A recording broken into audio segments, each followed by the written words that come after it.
All right, good evening, ladies and gentlemen. Welcome to the Slay the Spire Ironclad tier list. We're going to go over cards, we're going to go over relics, and we're going to see where the chips fall. So here is the overall tier list. Let's just say S, A, B, C, D, and F.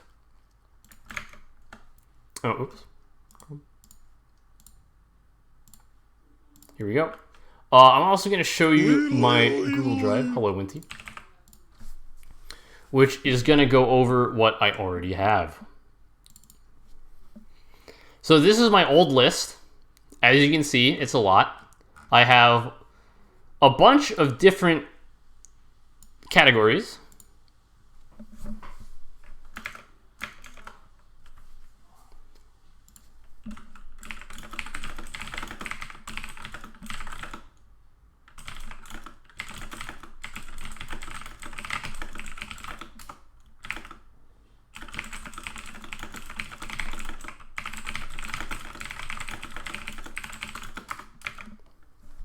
Okay, so we have every card. Let me actually move this down a bit so it doesn't get in the way. Excuse me. I thought it was a Mario Kart stream. No, I'm not playing Mario Kart today because I am not prepared. I didn't practice all last week, and it's just going to be a bad time, so. But I hope you can stay around and maybe you'll learn a thing or two. Maybe you've never seen the game before, but we're going to get into the game immediately after I go over this tier list to see if I am correct or if I am a piece of crap. So this is the old list, and here's the new list. I'm going to just delete all of this, and we're going to start anew, and we're going to see how this compares. I took this list like a year ago, so we're going to go over every card. In order, starting with the commons. So first up is Bash, Strike, and Defend. These are the first cards that you will have in your deck. Every Ironclad deck starts with 1 Bash, 5 Strikes, and 4 Defends, for a total of 11 cards. If you're playing on Ascension 10 or higher, you will have 12 cards Ascender's Bane. So let's start with Bash. Its trough value is a 2. No clue about cards. We'll go over it. You don't need to know. This guide isn't for new players. This is an Ascension 20 Heart guide. This is for playing at the highest difficulty. The trough value is 2. Bash is a starter card. It deals 8 damage and inflicts 2 vulnerable. If your opponent is vulnerable, they take an extra 50% damage from all of your attacks. In early game, you need damage. So the way I play Slay the Spire is I break things up into acts. Act 1, I need damage. Act 2, I need scaling. Act 3, I need sustain. And then Act 4, I need all 3 of the above and a little bit of luck if I want to make it through. Bash is a good starter card. It deals damage, which is important if you're Ironclad, and it makes enemies vulnerable, which is also important because it deals more damage. Hello, Zeno. Good evening. I'm over-explaining every Ironclad card. Its peak value is a 4, and its peak value is best early, and it gets progressively worse as you play the game. 8 damage for 2 is really bad, as it turns out. That is an average of 4 per energy, and Strike does 6 per energy. Bash is also very easily replaced by Uppercut. It's also very easily replaced by Shockwave. Both of them cost the same amount of energy and have additional effects other than just vulnerable. This is a pretty bad way of removing Intimidate. Or here's your sub notification. I don't know. The alerts are working. So let me just check Stream Elements. I'm gonna pop that out on a new tab so you don't see that. Let's see if I even got it. It just didn't let me notify you? Oh, that's weird. It'll probably do so in a couple of days. If it's a Prime sub, then maybe. I don't know. Upgrade priority. Bash is a 3 in terms of upgrade priority. Subsequent value is more or less NA. So for these, there's no subsequent value because you won't be able to draft these. These are starter cards. Did I have that last time? Subsequent value, yeah. I had nothing there. And the average value for Bash, I'm going to say is a 2. And my thoughts on Bash are as follows. It's a good card early in the game. You ideally want to pick up an Uppercut or a Shockwave to replace it, and then you can safely remove it if you've already removed 1 or 2 strikes. Its value drops off significantly in Act 2 when you start fighting more enemies with Artifact, because you have the ball thing. You have the robot, and you still have the ball and pylon. So there's a lot of enemies in Act 2 with Artifact. There are some enemies that don't. You have the thieves, you have the birds. Oh, Bash is so bad against the birds. You don't want Bash against the birds because you're spending 2 energy to do 1 hit. Yeah. Strike, I mean, it's a 1. Peak value, it's not getting better than 1. Upgrade priority, you don't want to upgrade it. Average value is a 1. Strike is a bad card. Not because it is bad, but because every other card in the game is better. Strike deals 6 damage for 1 energy. It is as basic as you get. I could just zoom in here, I believe. Yeah, we can discuss here.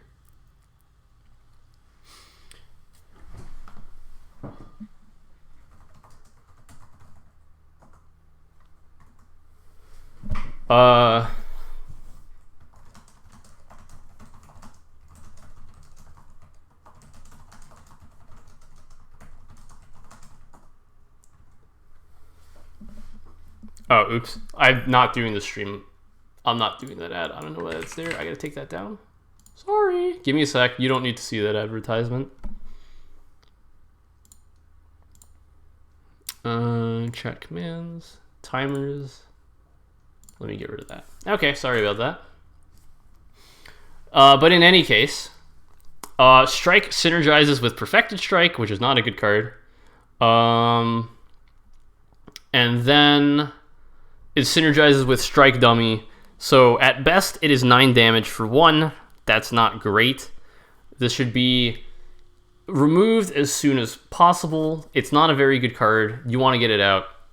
That's all I really need to say about that. And then Defend. Defend is a 1-star card, but it has a peak value of 2 instead of 1. The upgrade priority is 1. Average value is going to be 1. Defend is better than Strike because as Ironclad, you will always have enough damage. You might not have enough block. My biggest problems in Act 1 and 2 is not drafting enough block. As a result of that, I either needed upgraded Defense or not removing Defense.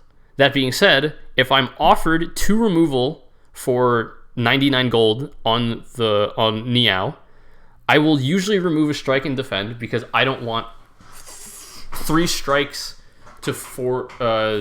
I don't want 3 strikes to 4 defense. I'd rather have 4 strikes, 3 defense, because I'd rather have more damage than block.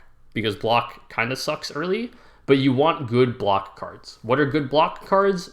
Shrug it off. Oh, it's making me swipe. Okay, this is awkward. Good block cards include Shrug It Off. I really like Shrug It Off. Power Through is not bad. Impervious is great, obviously, but you're not going to get it all the time. Ghostly Armor is good. It's just a good amount of block. But usually I'm looking for Shrug It Off. It's a common. It gets 8 block. It's a great card. Alternatively, just get Weakness, Forehead.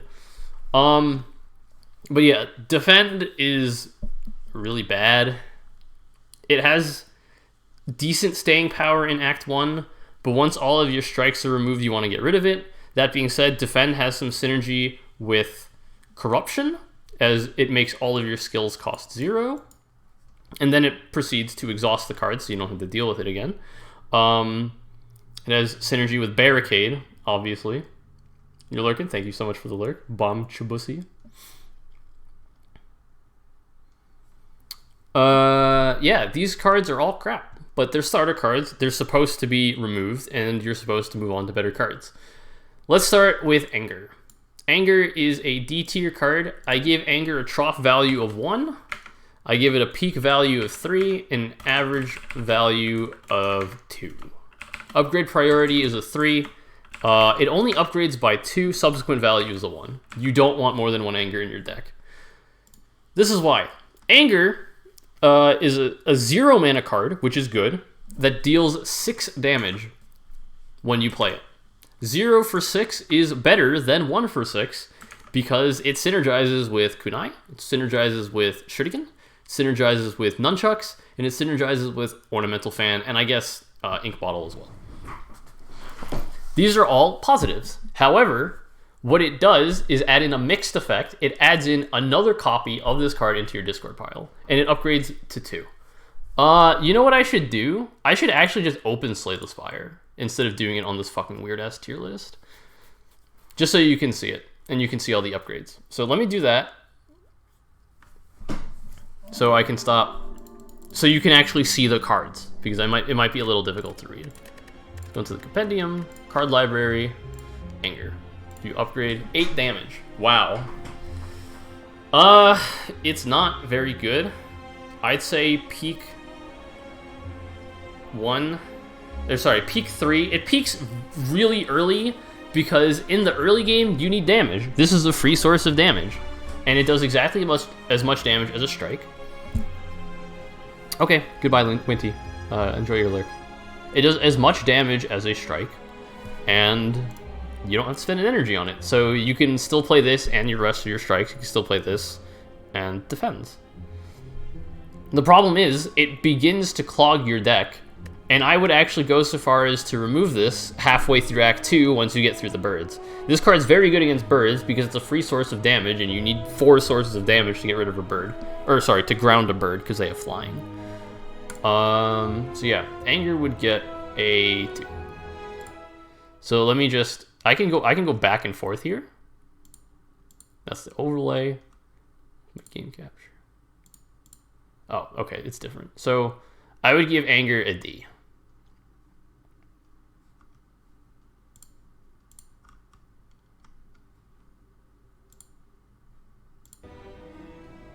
Armaments.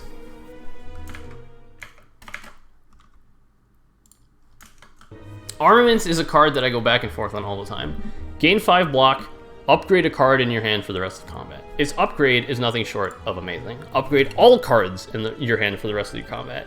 This opens up a lot of synergies. It synergizes with Pommel Strike Plus. It synergizes with Battle Trance. It synergizes with Offering.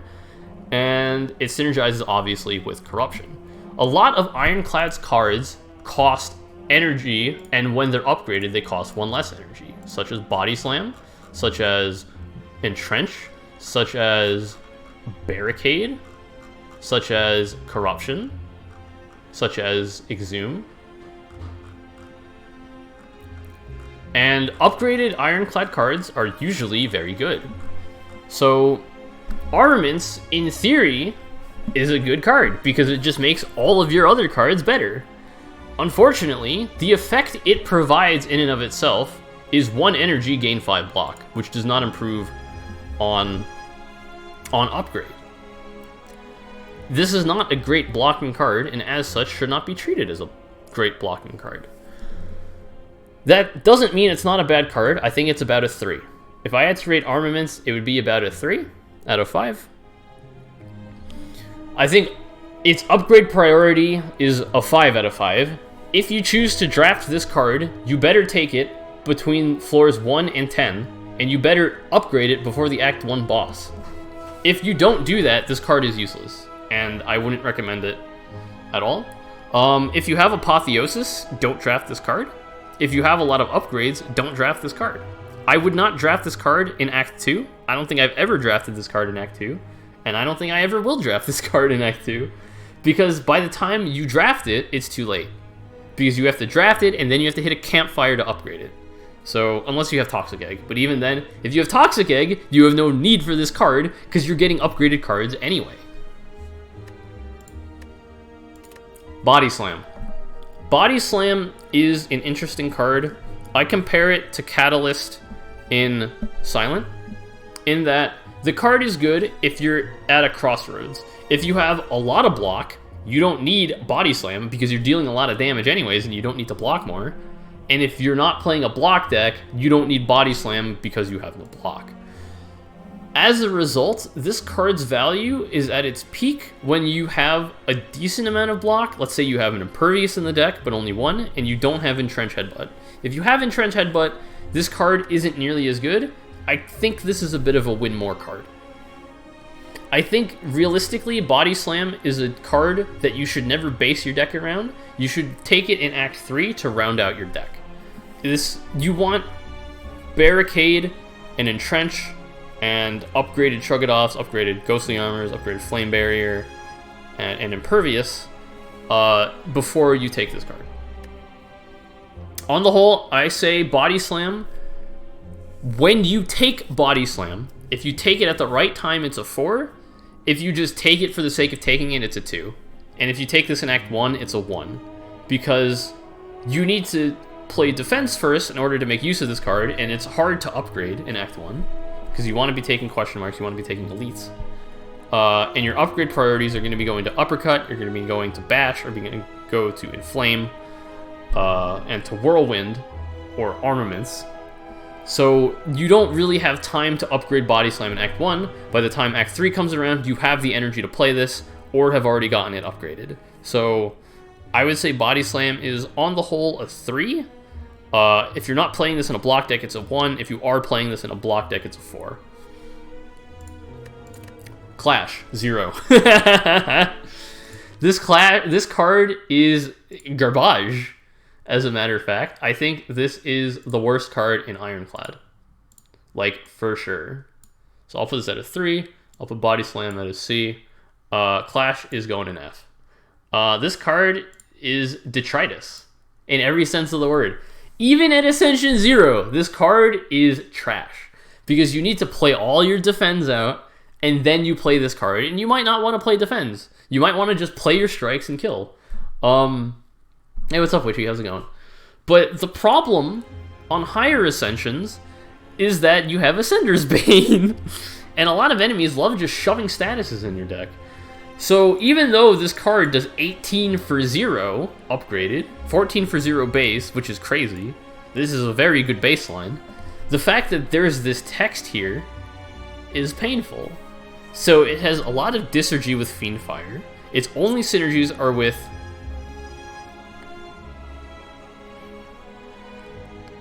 Sever Soul and Second Wind. Sever Soul is not a good card in my opinion. Second Wind is a good card in my opinion, but Clash is unnecessary because if you're not... Every time you draw Clash, you could have drawn a card you can play instead of needing to play around it in order to play Clash. I think Clash is ass. Never take this card. If you're playing on Ascension 20, I can never find a reason to take this card. That's how bad it is. Usually there is a pick case for almost every card in the game. This is the one that I cannot justify in a deck ever. It gets a 0. It gets an F tier for me. Cleave.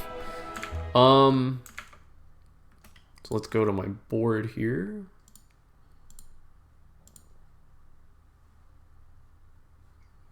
Cleave is... I'll give it B. Cleave is solid. It does 8 damage for 1 and is the most common AoE card tied with Thunderclap.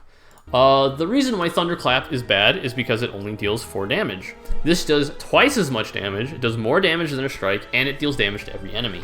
And it's a common, so you'll be seeing it often. AoE is something that you really want in Act 1, because a lot of enemy... There are a couple of fights, like the Gremlin Horde and the Slime Horde, not to mention the Guardian... the Pylons. The Sentinels, whatever they're called. The 3 laser beam dudes. You need some source of AoE early, and AoE will always be relevant. There's a big discussion between whether or not Cleave is better than Whirlwind. I like to think that Cleave is better than Whirlwind. No, sorry. I think Whirlwind is better than Cleave. I've gone back and forth on this a lot. Currently, I stand that if I was offered Cleave or Whirlwind on floor 1, I would pick Whirlwind. I'll get into that later, but Cleave is a solid pick. If I see Cleave early on, I will pick it. I think this is a 3 out of 5 card. I think it stays at a 3 of a 5 card for Acts 1 and 2, and then falls off to a 2 out of 5 in Act 3, because you want better cards and better scaling by then. And this card does not scale well, because it only deals damage once. So, this card gets a 3. It's solid. It's just a solid card. You probably want one in your deck, because every deck will probably need AoE. And a reliable source of AoE, this is as reliable as it gets. Clothesline. I don't like Clothesline. I've been taking it a bit more as of recent, but I think Clothesline is low C tier. I think it's better than Anger. I doesn't think it belongs there. But the problem with Clothesline is that it just doesn't do a lot of damage. What do I value highly in Ironclad? I like upfront damage, and I like good scaling potential. This card doesn't either. Its unupgraded damage is equal to Strike on a per energy basis, and its upgraded damage is worse than Strike, than an upgraded Strike on a per energy basis. 3 weak is pretty good. Some fights you really want to source a weak against, like the Avocado in Act 2, against the Birds in Act 2. Yeah, Act 2 is when weakness starts getting relevant, but Uppercut is better than Clothesline. So as a result, I can't justify Clothesline as a pick. I like Uppercut better, so even if I see this card early, I will be hard-pressed to pick it simply because it doesn't have good damage to energy ratio. And that is what I'm looking for in Act 1. By the time Act 2 rolls around, I'm looking for better cards like Shockwave that can actually win me a fight as opposed to this piece of crap. So I give it a C tier. I don't think it's very good. It definitely has its usage and utility, but on the whole, there are cards that I'm looking more forward to pick. That is not Flex. Flex, I used to rate fairly highly. I no longer rate Flex very highly. The problem with Flex is there's going to be times when you draw this, and then you draw 4 defends, or 4 defends, or 3 defends, and Ascender's Bane, and you don't get any value out of this card. Those cases are not very often, but they're greater than 0, so you have to take them into account. Flex is really good in the case that you have Artifact. If you have Clockwork Souvenir, or Pellets, Orange Pellets, then you can remove the debuff that this inflicts on you. This card works well with Limit Break, but on the whole, I give it a 1. I think it's in the tier of Anger. I don't think it's Strike or Clash tier. I think this card just doesn't have enough oomph to justify picking. It doesn't do very much. If this was base 4 strength, loose 4 strength at the end, I think I would take that. But as it stands, 2 strength, a temporary 2 strength is not good enough for me to justify. So I rank Flex in the D tier.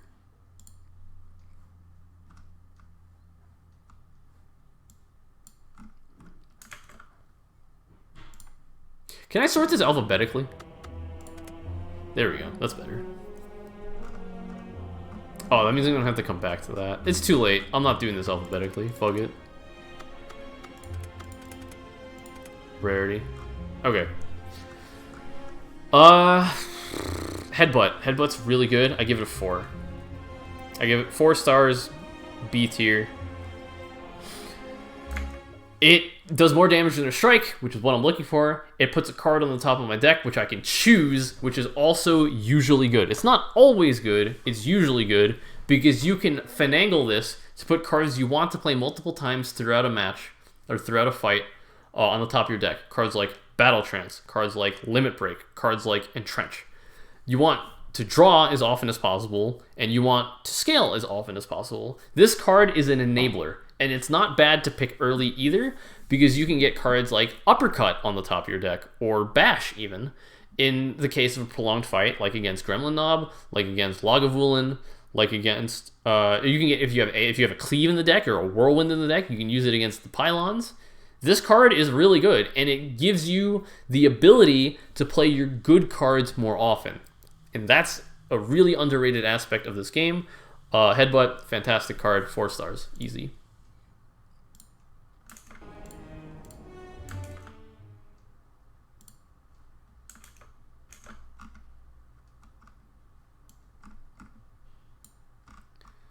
Okay.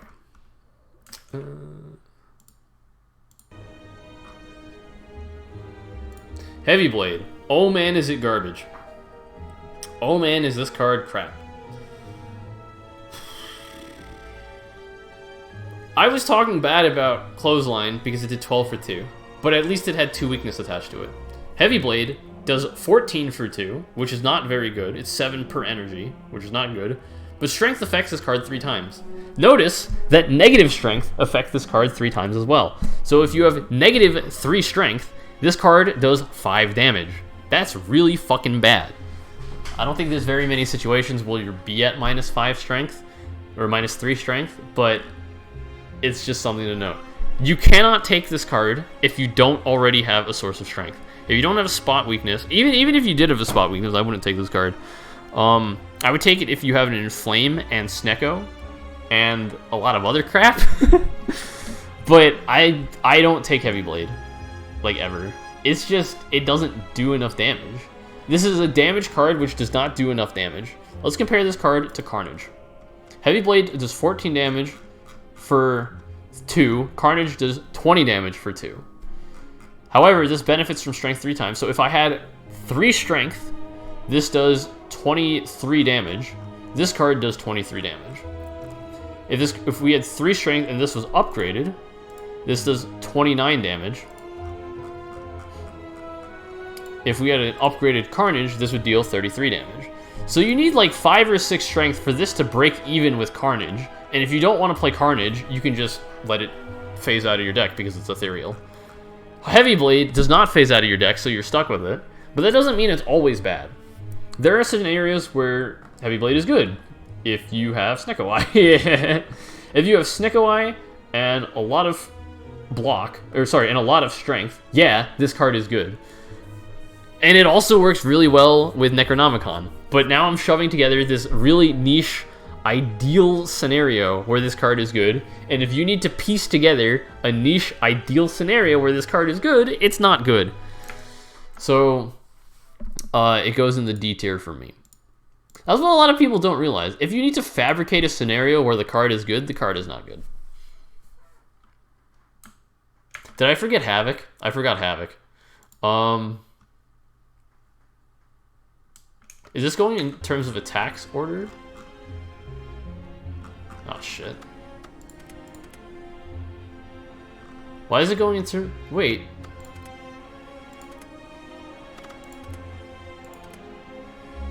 There we go. I forgot to go over Havoc, because I'm stupid. It's bad. It's good in certain scenarios. If you have a fat deck, it's good. But if you have a fat deck, you probably have Snekko, and if you have Snekko, this card is no longer good. If you have Headbutt and can control what you want to do with it, well, for sure, Snekko does make things either good or bad, depending on its energy cost. Anger is so bad with Snekko. Shockwave is really good with Snekko. Yeah, Havoc is okay. You can build decks around it, but I just never pick Havoc. There are many more cards I'd rather have in the deck. And for 1 energy, you're not really getting a lot of value out of it, so you need to upgrade it as soon as possible. So Havoc gets a C tier for me. It might be a D tier in all honesty, but I'll give it the benefit of the doubt in the scenarios where it could be good. Is what I would say if I cared more about peaks over consistency, but I care more about consistency over peaks, so it gets a D tier for me. Iron Wave is up next. Iron Wave, gain 5 block, deal 5 damage. On upgrade, gain 7 block, deal 7 damage. This is a noob's first card that they pick. They see, wow, it's like a block, but I also get 5 damage. Or it's like a strike, but I also gain 5 block. So the problem with each of these things is not that it's bad. This is a straight upgrade over defend, and it's also not a skill, so you don't get cucked by Gremlin Knob. But we're playing on Ascension 20. The problem with this card on Ascension 20 is that enemies are so strong, you need cards that deal more damage than this. Or you need more cards that block better than this. This card is just at this unfortunate crossroad where it doesn't do either of these things well enough to justify taking. That being said, I take this card a lot and then upgrade it because 7 blocks 7 damage for 1 is not bad. It blocks and deals damage, which is good utility. But on the whole, this card is not very good. It synergizes well with Juggernaut, but Juggernaut isn't very good either. I have a lot of words to say about Juggernaut, but we'll get there when we get there. Iron Wave gets a C from me. It's better than Anger, but that's not saying much.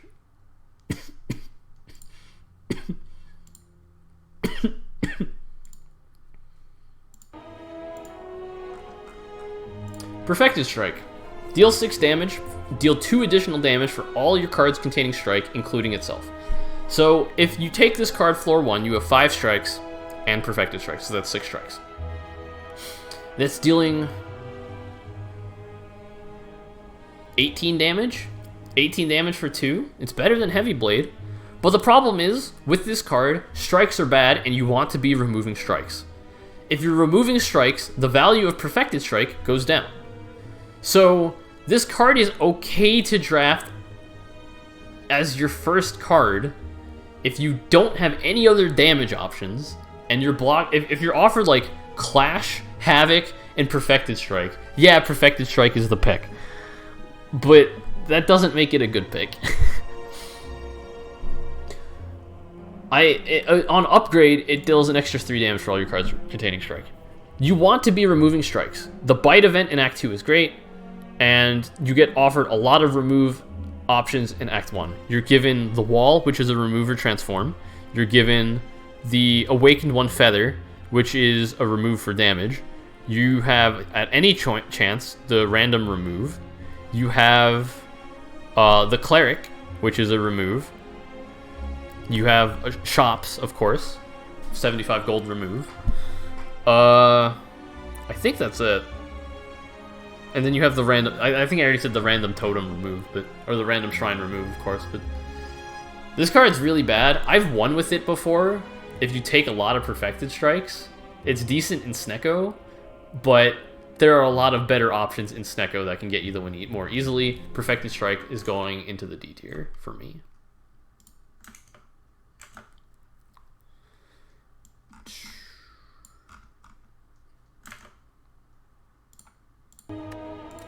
Pommel Strike. Now this is a strike. If you want a strike, you want to take Pommel Strike. 9 damage for 1 is already good. Draw a card is good. On upgrade, you deal 1 extra point of damage and 2 cards. Pommel Strike is a very consistent card. It's getting a B tier from me. Yeah, it's just solid all around. I like Pommel Strike. I like taking Pommel Strikes. I like upgrading Pommel Strikes. Is it top of the upgrade priority for me? No. It's good to have around, and I like seeing it upgraded already. If I see this floor 1 reward, I'll take it. If I see this floor 15 reward, I'll take it. If the rest of my options are crap. Would I take this over no card? Usually. I would usually take Pommel Strike over no card. The fact that it replaces itself is good. The fact that it costs 1 mana is not as good. But it's still not bad. I don't think it's at a point where it's ever bad, except in Snekko. But even in Snekko, drawing 2 for 1.5 and dealing 10 damage is not bad. Yeah, it's just a solid card all around. That's all I have to say.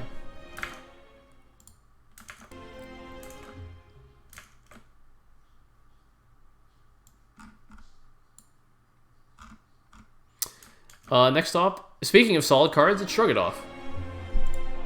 Shrug It Off is probably the first block you're going to see. It is a very fair upgrade cost of +3 block. Block is important in Ironclad. You might think you don't need block. You need block. Trust me, healing 6 every round is good, but it's not good. It's not better than just not taking the damage in the first place. Shrug It Off is a decent card by itself. It's much better with Corruption. And it's much better in a block deck, obviously, but the fact that it cycles makes it playable in a strength deck as well. I like Shrug It Off. It's a very consistent card. It does what I want it to do, and it does its job well. It's better than a Defend, and it draws a card as well. It gets a B tier from me. I'm not yet ordering them within the tier, so be aware of that. but we can sift things out when we get there. Sword Boomerang. Sword Boomerang is good at a couple of things. It is good at getting rid of Bird Flight. It is good at getting rid of Avocado Metallicize. It scales very well, and it has pseudo AoE potential. I would take this Act 1 without any strength, just because it deals 9 damage for 1. On upgrade, it deals 12 damage for 1. Even though this card is really bad against Lagavulin because you lose strength. And after you get hit once by it, it now deals... It goes from 9 damage to 3 damage, or 12 damage to 4 damage, which is really bad. What we have next is that this is your first card that scales well with strength. It scales just as well as Heavy Blade for 1 energy fewer, and it scales almost as well as Heavy Blade when upgraded for only 1, again, for 1 energy fewer. It doesn't have the Necronomicon value that Heavy Blade has, but there are better, in my opinion, there are better cards that you want to use Necronomicon with, namely Uppercut, namely Immolate.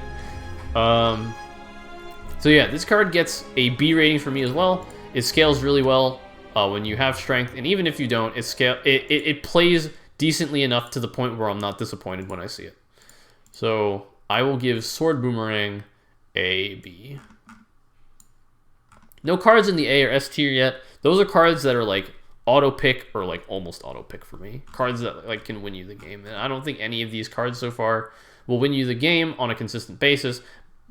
Body Slam can in certain scenarios, but on the whole, it's not consistent enough for me to justify it, placing it there. Thunderclap, also so eloquently known as Thundercrap by more than just Japanese people. Thunderclap deals 4 damage for 1 energy, and that's all you need to know. It's garbage. There are some synergies with it. It synergizes well with Champion Belt, but Champion Belt is a rare relic. You're not often getting it. On upgrade, it upgrades fairly to 7 damage for 1, which makes it kind of playable. But even then, it does less damage. An upgraded Thunderclap does less damage than Cleave.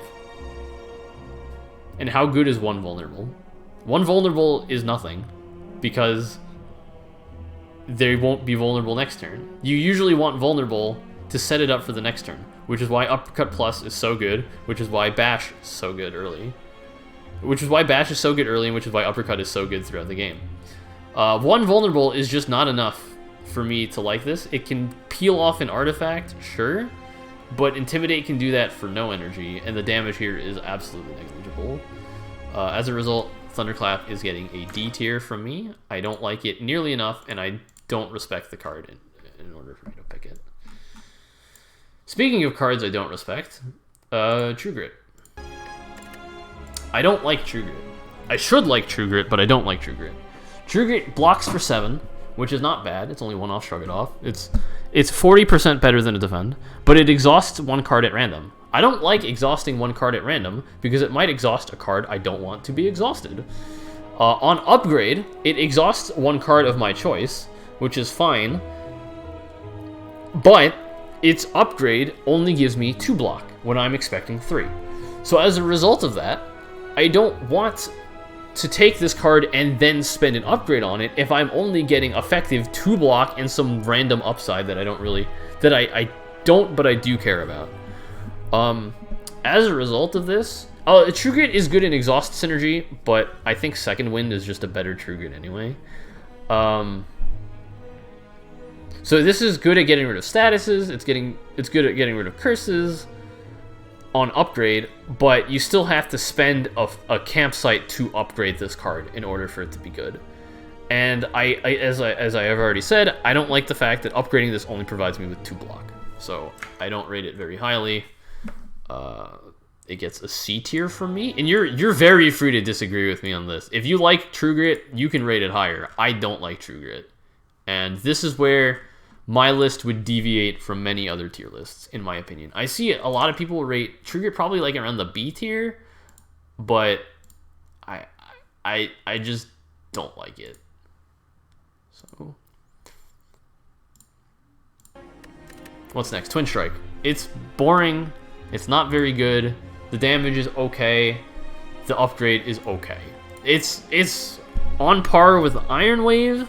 I don't take this card very often. Iron Wave has stronger synergies than Twin Strike does. I mean, it's decent against birds. It scales decently with strength. My problem with it is that the baseline is 10 for 1, no added effect, which is whatever. And its upgrade is 14 for 1, which is not bad. 14 for 1 is not bad, but we're looking for more than not bad at Ascension 20. We're looking for excellent. We're looking for amazing. We're looking for eye-popping outstanding. So Twin Strike gets a C from me.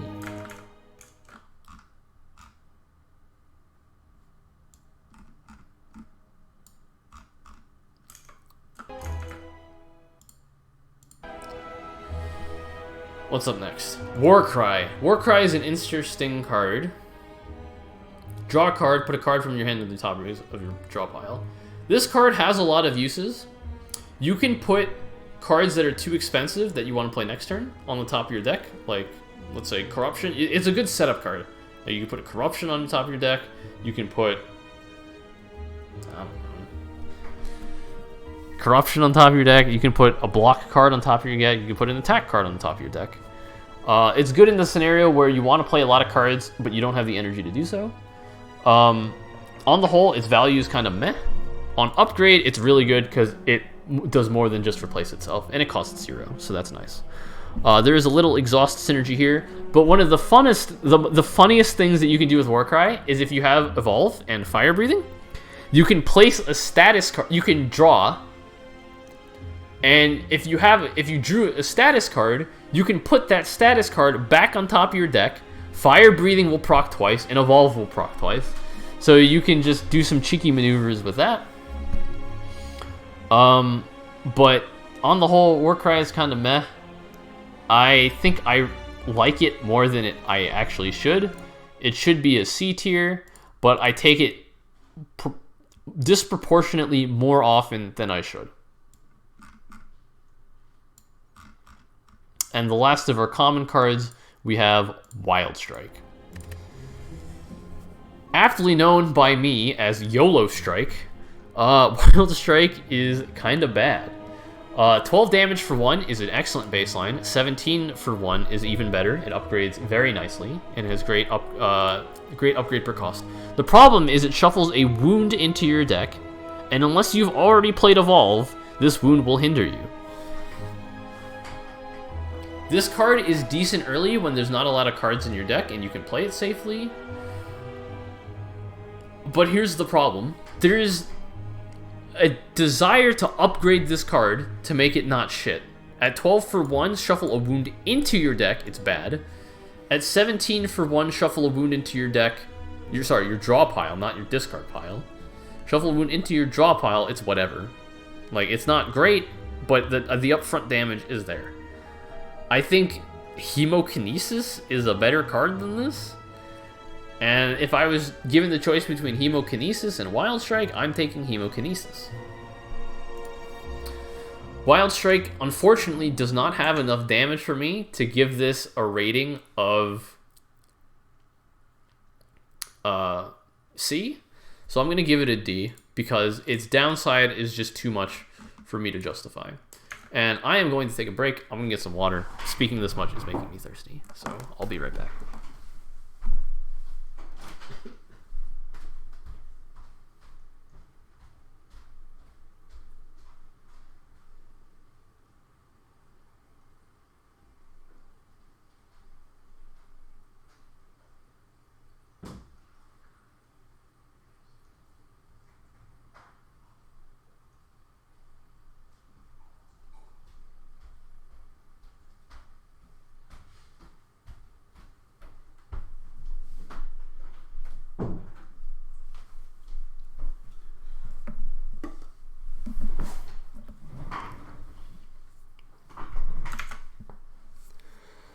Okay, now we're on to the uncommons, and boy oh boy are we starting off with a good one. Battle Trance. Man oh man, what a card. Draw 3 for 0, that's amazing. There are very few cards that I would rather have floor 1 than Battle Trance. It is so good, because it costs nothing. The downside, you cannot draw additional cards this turn. This is a debuff that is inflicted onto you. It can and will be purged by Artifact. Artifact will purge this effect, and if you have Pellets, it will also purge this effect. However, in early game, you're not going to have either of these. However, in early game, you don't need either of these. Draw 3 for 0 is excellent, and I will usually take the first Battle Trance I see. Even if I have Snekko, it is worth considering taking, because drawing 3 is very powerful. It gets less good if your deck is already full of Pommel Strikes and Shrug-It-Offs, but if you get a Bottled Lightning, Battle Trance is the card you want to bottle 9 times out of 10. It's very consistent, it's very good. I almost never am disappointed to see this card. You upgrade draw 4 for 0 is just outstanding. It's a great card. I would pick it a lot of the time. It very easily is going into my A tier, without question. I see Battle Trance, I take Battle Trance, that's the end of the story. Okay, where were we? Blood for Blood. I used to not like Blood for Blood, but then I realized I take a lot of damage as Ironclad, and sometimes I inflict that damage onto myself. So even though you can't play it until you take damage, it still does a decent amount of damage when you can play it. Oftentimes, you will take a lot of chip, a lot of 1s and 2s. Sometimes you'll inflict it on yourself through Offering, Combust, Brutality. I think these are the only... Hemokinesis, and Bloodletting. There are many ways to self-harm as Ironclad, and all of this activates Blood for Blood. Early in the game, you're probably taking a lot of damage, and early in the game, Blood for Blood will deal a lot of damage. Upgraded, it's outstanding. This card's also great in Snekko because it can cost 0 turn 1. 18 for 0 is excellent. 22 for 3 is still better than a strike. It's 7.3, repeating of course. Damage. But the real reason why you'd want to upgrade it fast is to get it to 3 mana, to the point where you can play it consistently. I really like Blood for Blood. It is a card that I didn't respect very early, but the more Ascension 20 games I saw other streamers play, the more I took Blood for myself, and the more I enjoy using the card. So it's not a fantastic card, but it gets the job done. It's going to get a B from me. Next up is Bloodletting. Lose 3 hit points, gain 2 energy. On upgrade, lose 3 hit points, gain 3 energy. I don't take Bloodletting very often. There are very few scenarios where I'd want to gain more energy at the cost of hit points. That isn't to say that this isn't a bad card, I just don't respect its value. I think if you have a very heavy deck, sans Snekko, you want to take this card. If you have Snekko, you're never taking this card. If you have Snekko, this card costs 1.5, so on average, you are spending 3 hit points to gain half an energy. That's not very good, and the only times where I use fat decks is where... So I would take Bloodletting in a few scenarios. 1, I have a lot of bites. I would not take this if Reaper is my only source of healing. 2, I have a lot of fat cards, and I'm out of energy. I'm running out of energy, and I don't have any energy relics. However, that's not how I play the game. So this card does not fit well with my playstyle, so I rate it very lowly. If you like high-risk, high-reward playstyles, you'll obviously rate this card very highly. Or maybe not very highly, but more highly. Unfortunately for me, I don't play like that, and because this is a tier list of how I play, I'm going to give it a D tier rating because I don't respect the card.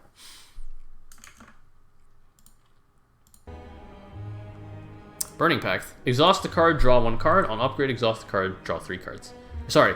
Exhaust the card, draw 2. On upgrade, draw 1 more. For 1 energy. Why? I could have Battle Trance. Like, this is what I think when I have Burning Pact. What cards do I want to be exhausting? Other than curses, which I don't take anyway, And if I had status cards in the deck, I would have Evolve, because I don't take Burning Pact. Sorry, I don't take status cards unless I have Evolve. If I have Evolve, I don't have any need for Burning Pact. Yo, thanks for the sub, Gil. Appreciate that, dude. Thanks for the Prime. Has it really been a month already? Sheesh. So... Oh no, I think you subscribed to this a long time ago. So we have a few scenarios where this card is good. If you have Sentinel in your deck, or if you're running Corruption, Feel No Pain. But on the whole, if I was picking between Burning Pact and Battle Trance, I'm taking Battle Trance. It draws for more, and it has a lower energy cost. So, in my mind, why would I take a card that costs more and draws less, when, for the same opportunity cost, I could draft Battle Trance? That isn't to say that I think Burning Pact is a bad card, and that isn't to say that I don't think it has synergy, but on the whole, if I had to compare it versus Battle Trance, it doesn't stack up. It's a C tier for me. Carnage. Carnage, good. Oh, lordy, the damage. Upfront damage is nice. Carnage gives you that upfront damage, and it's a lot of damage. There are some very awkward scenarios in Phase 1, in Act 1, where Carnage is not good, aka you draw it the same turn as Bash. In which case you have to decide whether or not the 20 damage now is better than the extra damage you're getting for Bash. But this card upgrades very nicely, and it's ethereal. So, in later phases of the game, where you have better scaling cards, you can just not play Carnage, and then you'll never see it again. But in early game, ethereal is a downside because you want to play Carnage. You really, really, really want to play Carnage because it's 28 for 2. That's a lot of damage, and it's good. In the early games, you need damage. Carnage is the best source of damage. It does have the same energy to damage to energy ratio as Twin Strike. Exactly, it's 10-1 on first, 14-1 on second. But because this does double it, you're not taking 2 Twin Strikes. I'd rather have 1 Carnage than 2 Twin Strikes. As a result of that, Carnage gets a B from me.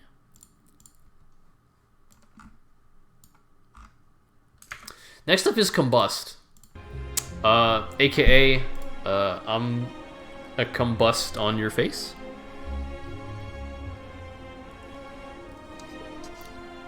Lose 1 hit point, deal 5 damage. Okay, so it's a little bit better than Thunderclap. And on upgrade, deal 7 damage. This is every turn.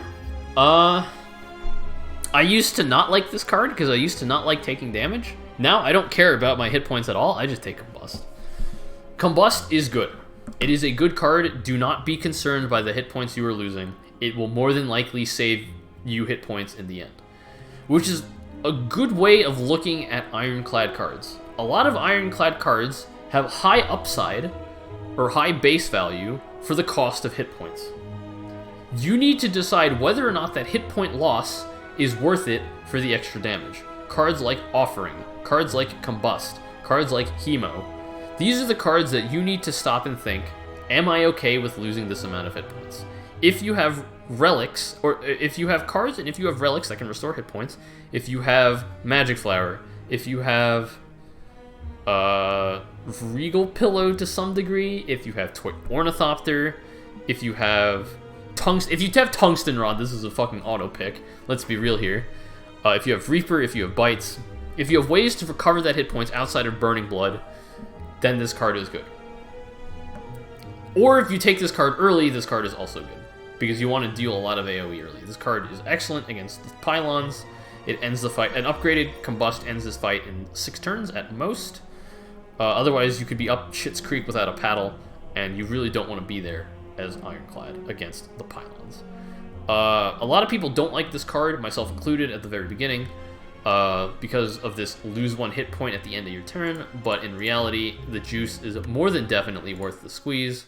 I think I like Combust better than Cleave, because I don't have to keep waiting for it, but you do have to factor in the hit point loss as a result of that, even though as Ironclad you can safely lose 6 hit points every fight, and you will effectively lose none.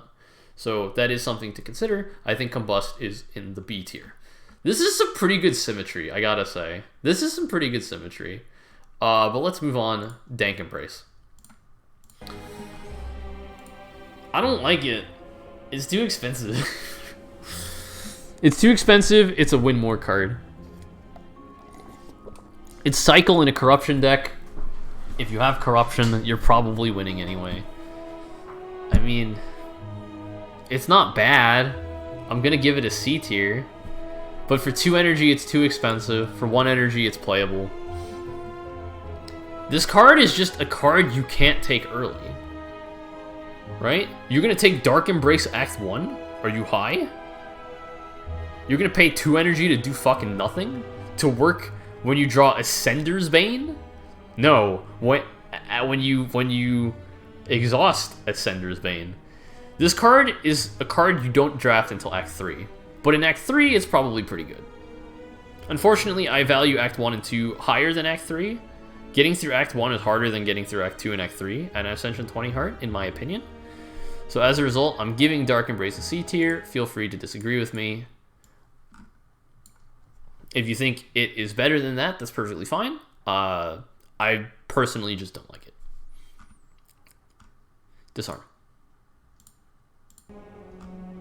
Disarm's good. Disarm's really good. Let's talk about all the fights that Disarm wins. Hexaghost. Destroys Hexaghost. Destroys Guardian. It destroys the birds. It destroys Book of Stabbing. It destroys the Wraith on, you know, the one that gets on Act 3, the Elite, the green one. It destroys that. It destroys the heart until it buffs itself, until it purges. It destroys Slime, not Slime Boss. It destroys Time Lord, Time Eater. It destroys Awakened One. It destroys... Who else does it destroy? I think that's it. It destroys a lot. Oh, it destroys the plant. The Venus Flytrap on Act 2. Not the avocado, the other one. I said it destroys the birds, right?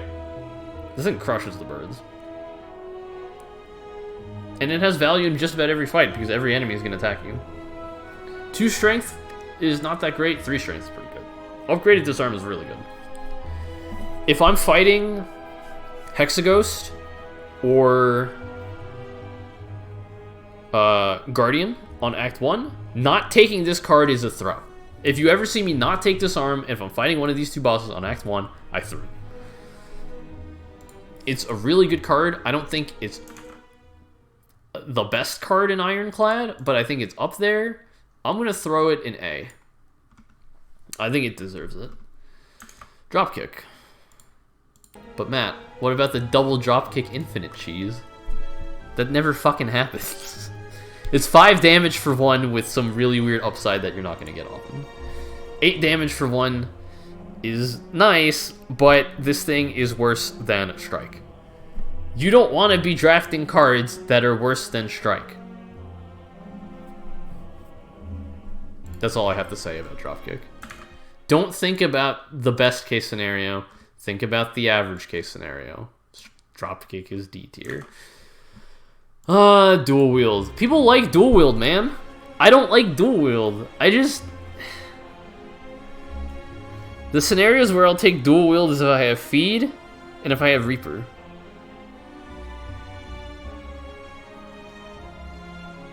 I don't like dual wield, man. I want to like dual wield. It's too expensive. It costs 1. Every time I'm not playing an attack is 1 energy I could be using on playing an attack. It doesn't play... You gain effectively no benefit for playing dual wield. And I might be thinking about this completely wrong. Because you still have to play the power. You still have to play the attack. Sorry, I was only considering attacks before. It copies powers as well. But what powers do you want to copy? Let's take a look at the list. Obviously, if you have Mummified Hand, this card is really good with powers. But let's take a look at the list of the powers you want to copy. Inflame? Yes. Feel No Pain? Yes. That's like it. You don't want 2 brutalities. You don't want 2 fire breathings. You don't need 2 evolves. You don't need 2 combusts. You definitely don't need 2 corruptions. You definitely don't need 2 barricades. You probably don't need 2 dark embraces either. So this card is really... Oh, it's good with Metallicize. It's you want to Metallicize. So this card is good with Metallicize. It's good with Inflame. It's good with Feel No Pain. It's good with Reaper, and it's good with Feed. That's not a very long list. It gets a C tier from me. Honestly, I want to put it in D tier, but I know it's better than I consider it to be. So C tier for dual wield. Entrench. There's one person on Twitch that's in Amaz's chat. I forgot the name off the top of my head. They love Entrench. They see Entrench, they take Entrench. It's the block version of Limit Break, but you'll always have... The difference between Entrench and Limit Break is you will always have block in your deck. You might not always have strength in your deck. So this card in theory is better than Limit Break. However, strength is a permanent buff. Block is not a permanent buff unless you have Barricade. Should you take this card and upgrade it before you get Barricade? And that is an exercise I'll leave to the viewer. I don't know. Entrench has gotten me a lot of wins, that's what I do know. But I don't know the amount of times I've taken Entrench before Barricade in one. Because for this card to be useful in any way, shape, or form, you need to upgrade it. For 2 energy, this card is a waste of time. In Act 1, if you take this card is 2 energy, block 5. Wow. You could just play another defend. Or just not play this card at all. I don't like this card in Act 1. I don't like this card until really the end of Act 2. When I've seen enough cards to say, okay, I want this to be a Barricade deck. Okay, here's Entrench. I think this card has very good upside. I mean, if you have Barricade, you have Impervious, you get Entrench, Headbutt, Entrench, and a fucking monkey can win this game if you give them Barricade, Entrench, Impervious, Headbutt, right? It doesn't take a lot to win with a block deck, and this card is essential in winning with a block deck. So as a result, I'm giving Entrench a B. I don't think it's A tier. I don't think it's consistent enough to warrant A tier, but I think it's very good. Things that are consistent and very good, Evolve. If you don't think Evolve is good, you're playing the game wrong. Sorry. There is so much random shit that puts statuses in your deck. Act 1 Pylons. Act 1 Slimes. Slime Boss. Hexaghost puts birds in your deck. You don't want this card against Hexaghost. Act 2. Pylons again. Actually not a lot in Act 2, but in Act 3 you have Transient, not Transient, you have Wraith. You have the debuffer things that put these into your draw pile. This card works really well with Mark of Pain. This card is really good against the Heart. This card is really good against Slime Boss. Not Slime Boss. Yes, Slime Boss, but Time Eater. It's decent against Awakened one. Not the greatest. Act 2. But, I mean, you should probably have Scald already in Act 2. It's really good against Donu Deka. It's really good. Evolve is really good because it replaces your crap card, your crap status card with an extra card. And then Evolve Plus is just really solid. You can now start drafting Wild Strikes, although I still don't recommend it. You can draft Power Throughs. You can draft... I mean, you were going to draft Immolate anyway, but this is just gravy for Immolate. Evolve, it's really good. I love it. I take Evolve more often than not. By not taking Evolve, you're making a mistake on Ascension 20. Feel No Pain. Another winner. This card's really fucking good. There's a lot of shit that you're going to be exhausting as Ironclad. Ironclad has a lot of exhaust. You get block every time you exhaust the card. It plays really well with Second Wind, plays really well with Sever Soul, plays really well with Evolve. It plays really well with Barricade, plays really well with Juggernaut, plays really well with Havoc, plays really well with Offering, plays really well with Feed, Reaper. The list goes on. And block's good. You need block. And a lot of shit puts Dazed in your deck, puts status in your deck that you need to remove. A lot of ethereal cards.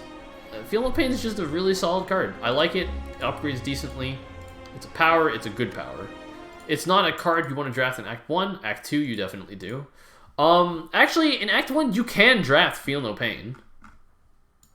You can draft it if you're preemptively going to be going up against Pylons. If you're taking 3 elites, you probably want a Feel No Pain if your first elite was not Pylons. But if it is Pylons, you've solved the Pylon fight just by taking Feel No Pain. So the fact that it wins, that it's an auto win against an Act 1 elite is really nice.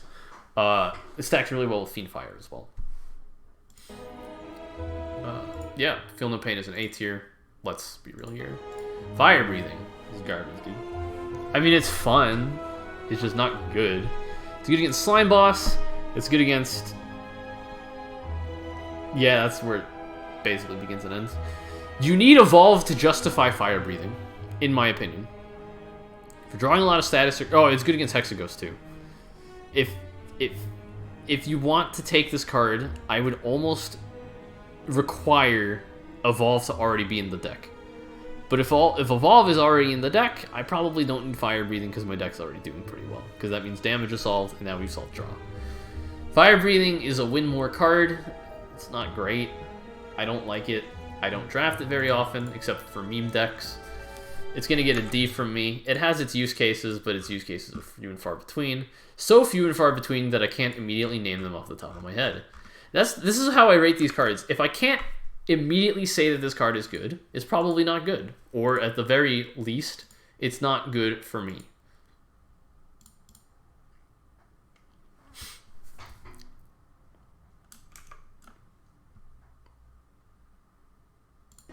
Flameberry.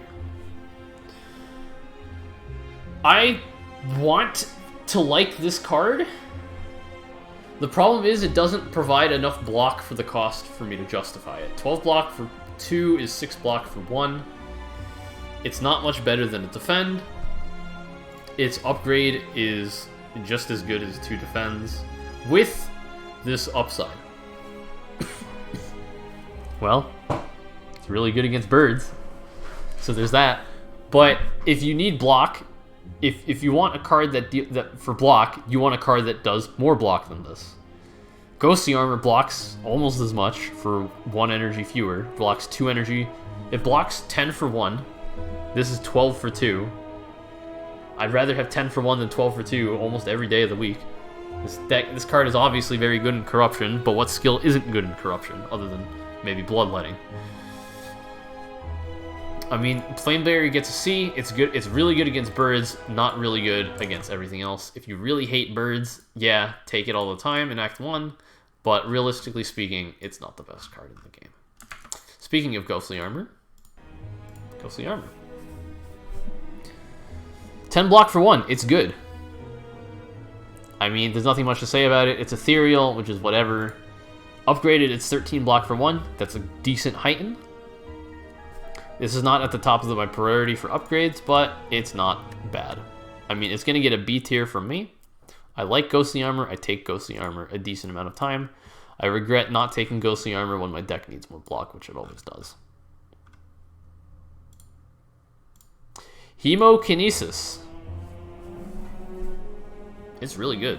15 damage for 1 energy is more than Wild Strike, and its downside is not nearly as bad as Wild Strike's downside. Its upgrade is the same. It's +5. 20 damage for 1 is really good. You can use it alongside Bash. You can use it alongside Uppercut. Its downside is... Oh no, you'll lose 2 hit points. Some people get turned off by that, but remember, you always have 6 HP to play with. I like Hemokinesis. You should take Hemokinesis. Don't worry too much about the downside. Just take it. It's a lot of damage. It's going to go into B tier for me. Infernal Blade. No. Why is Infernal Blade bad? Every time you have a chance at getting Bludgeon, but also have a chance at getting Clash. I don't like RNG. The fact that the card that you summon stays in the deck permanently is really bad. This card is decent in Fiendfire decks. It's decent in Corruption Dead Branch decks. But, I mean... sorry, did I say Fiendfire? I meant Feel No Pain. Like, this card is too RNG for me to consider it to be good, so therefore it must be bad. Even if it's free, I still would rather have a card that I know what its effects are going to do, rather than some rando card that I don't know what its effects are. So D tier. Inflame. Inflame is the best card you can see in Act 1, in my opinion. It's really good. The strength is really, really helpful in Act 1, because you need strength as Ironclad in Act 1, because you need damage in Ironclad as Act 1. If you see this in Act 2, it's decent. If you see this in Act 3, it's a no-no. You don't need this in Act 3, because you've already solved damage, and you've already solved scaling. And if you haven't done either of those two things, then you're not going to win in Act 3 anyway, and this card is not going to save you. It's a card that does amazingly well in Act 1, does decently well in Act 2, and then falls off a bridge in Act 3, as most cards that do well in Act 1 and 2 do. But yeah, I'm very happy to see this card early. If it's Act 1 and I don't pick Inflame, what am I doing? Or I already have Inflame. It's nice. It's strength. Ironclad needs strength. Is it A tier? I think it's A tier. Yeah. If it's an auto pick Act 1 for me, I think it's A tier. So I'm going to put it in A tier, but at the lower end. Intimidate. I don't pick this card, man. It doesn't do anything. It's an artifact strip. 1 week and an exhaust is whatever. Even though it costs 0, it's usually just clogging up the deck. I don't pick this card. So if I don't pick it, it must be bad, right? Metallicize. I pick Metallicize too often, but I don't think it's a very good card. It blocks less than a defend, and after 2 turns, it blocks equal to just over a defend. Its upfront value is really bad. Not as bad as Demon Form's upfront value, but it's still bad. You don't really need this card in barricade decks. You don't really need this card a lot of the time, as a matter of fact. It's nice to have, and it works really well with Orichalcum, if you just never play block. But usually 10 block isn't going to suffice. Metallicize is one of the few cards that gets better the more you take it. If you have 5 Metallicize plus in your deck, that is better than having 1 Metallicize plus in your deck. Unless you're up against the Awakened one. On the whole, I think Metallicize is C. I'm rating it C because I like it. Realistically, if you told me Metallicize was D, I'm not going to complain with you. Power Through. Power Through is a good card. Power Through is a good card. It's 15 block. It is the block equivalent of Hemokinesis. It blocks on a per energy basis just as well as Impervious, which is one of the best cards in Ironclad. 15 block for 1 is nothing to scoff at. Even in Snekko, I do like having Power Through around. It does add 2 wounds into your hand, but those can be exhausted. Those can be played around with Evolve. And even if you don't have Evolve, it has an immediate benefit right now, which is strong. As a result, I like Power Through, and I like taking Power Through, because even though it adds a downside into your deck, it adds it to your hand, so you're going to be shuffling it. You're not going to be drawing it right after you play the card. So as a result, I am going to give Power Through a B, but a low B. Pommel. I don't know, man. I don't know. Would I rather have Sword Boomerang, or would I rather have Pommel? Pommel's better than Sword Boomerang. But it exhausts, so you can only use it once per fight, which sucks, because you want to be using your scaling cards a lot of times per fight, ideally. Once you use it, it's gone. It's really good with Akabeko. It's really good with Strength, obviously, and it's really good at stripping not Artifact. It's really good at stripping Metallicize, not Metallicize. It's good at stripping the plated armor from the Avocado. I guess it has synergy with Das Boot, but Das Boot is the worst relic in the game, so next to Dreamcatcher. But yeah, Pommel is C. It's lower than Sword Boomerang because I'd rather have Sword Boomerang proc many times throughout a fight, whereas Pommel only procs once. There are scenarios where Pommel is better than Sword Boomerang, but on the whole, I don't think there's too many of them. I don't like Pommel, which is weird, because I should, but I don't. Rage. I used to like Rage a lot. I used to call it an auto pick. This card is not nearly as good as I made it out to be. It's okay. It provides block for when you attack. It does really well with Juggernaut. It does really well with Barricade. However, how many attacks are you realistically playing in a turn? If the answer is less than 3, don't draft this card. Because you're only drawing 5 cards per turn. If you have Rage in your hand, the most amount of attacks you can play is 4, assuming that none of them are draw cards, and assuming you have the energy. In Act 1, this card is decent. I think this card is kind of crap after Act 1. It does decently well against birds, does decently well against the priest dude that puts that weird debuff on you that every time you play a skill, you draw a bunch of dazed. So you only have to draw 1 daze instead of a bunch, and this provides a decent amount of block. If you draft Rage, I like upgrading it as soon as possible, just so I can, you know, block a decent amount. It's not a bad card, it's just not a good card. I'll give it a C. Rampage. I hate Rampage, dude. 8 damage for 1 is not very good. On upgrade. Oh, it doesn't give you more damage. That's why it's bad. It's good in really long fights, but in really long fights, you're going to scale anyway, so you don't need Rampage. So what scenarios is Rampage good in? It's good in Act 1, because you can actually scale it. You're not going to have a lot of scaling, and it does decently well. But this card sucks in hallway fights, because it's 8 damage for 1 energy, which is crap. Pommel Strike does more, Headbutt does more, Twin Strike does more, Sword Boomerang does more.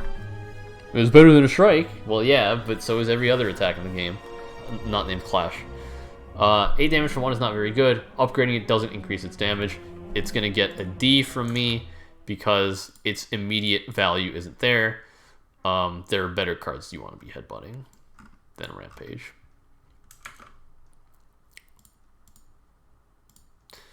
Reckless Charge, another D tier card. I don't like it. I don't like the fact that it shovels the days in your draw pile. I don't like the fact that it only deals 7 for 0. And I don't like the fact that it doesn't scale very well. It scales average. Its scaling is average, but we're not looking for average. We're looking for above average. 10 for 0 is not bad, but I don't want to add a Dazed into my deck unless I already have an Evolve. And if I have an Evolve in my deck, I don't need damage, and this card does not do a lot of damage. It just hogs up the slot for doing 1 more point of damage than Strike. I don't think I take this card very often. I'm giving it a D. I don't like it. I don't like it. Rupture. Rupture is an interesting card. Rupture is an interesting card. Whenever you lose HP from a card, gain 1 strength. On upgrade, gain 2 strength. It's bad? Question mark? I think it's C tier.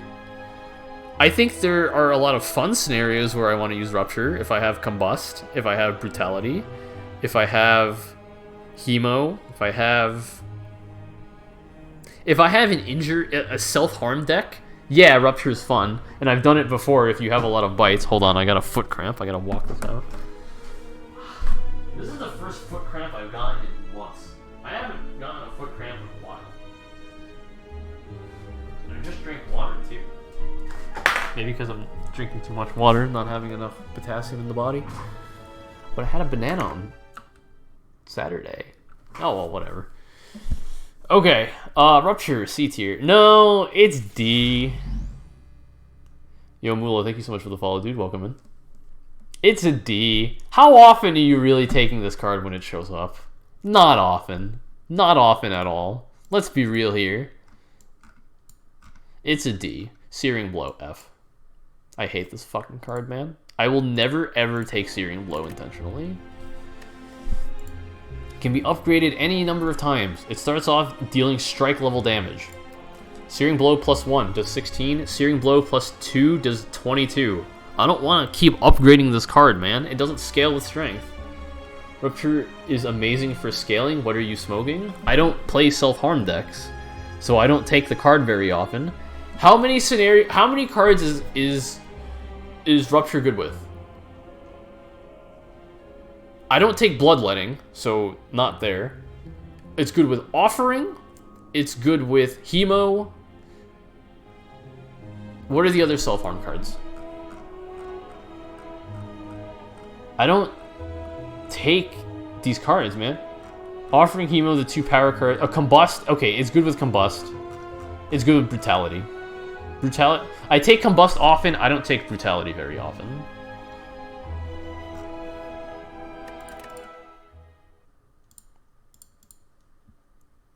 It's good for scaling, but here's the problem. You need some level of sustain for Rupture to be good. Right?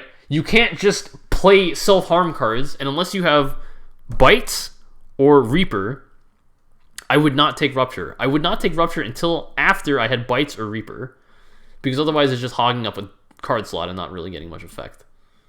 So yeah, it's good for scaling, but its value is dubious.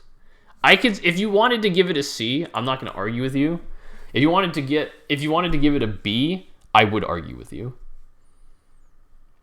So this is based off my playstyle. Obviously, people are going to differ, and my win rate's not very high. So you could call me a fucking idiot, and I'm not gonna question you on that, because watch me play. I'm like worse than a Maz, which is saying something. Okay, where was I? Searing Blow, crap. Second Wind, it's really good. I was offended with the D? Yeah. So, if you want to take a look at the list so far, I don't have very many cards above A, right? I have no cards in S currently. You could argue Disarm as S. You could argue Evolve as S. You could argue Battle Trance as S. You could argue any of these cards as S, but I don't value them as S. My ratings are deflated, like Tom Brady's footballs, right? These are deflated ratings, so they're going to be closer to the middle and towards the bottom than towards the top. So that's just my personal skew. You may take that as you may.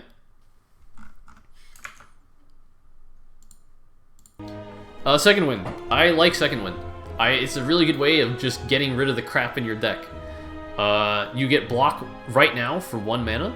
You don't need to play all your defends. You can just play Second Wind. It gives exactly as much damage as playing it defend.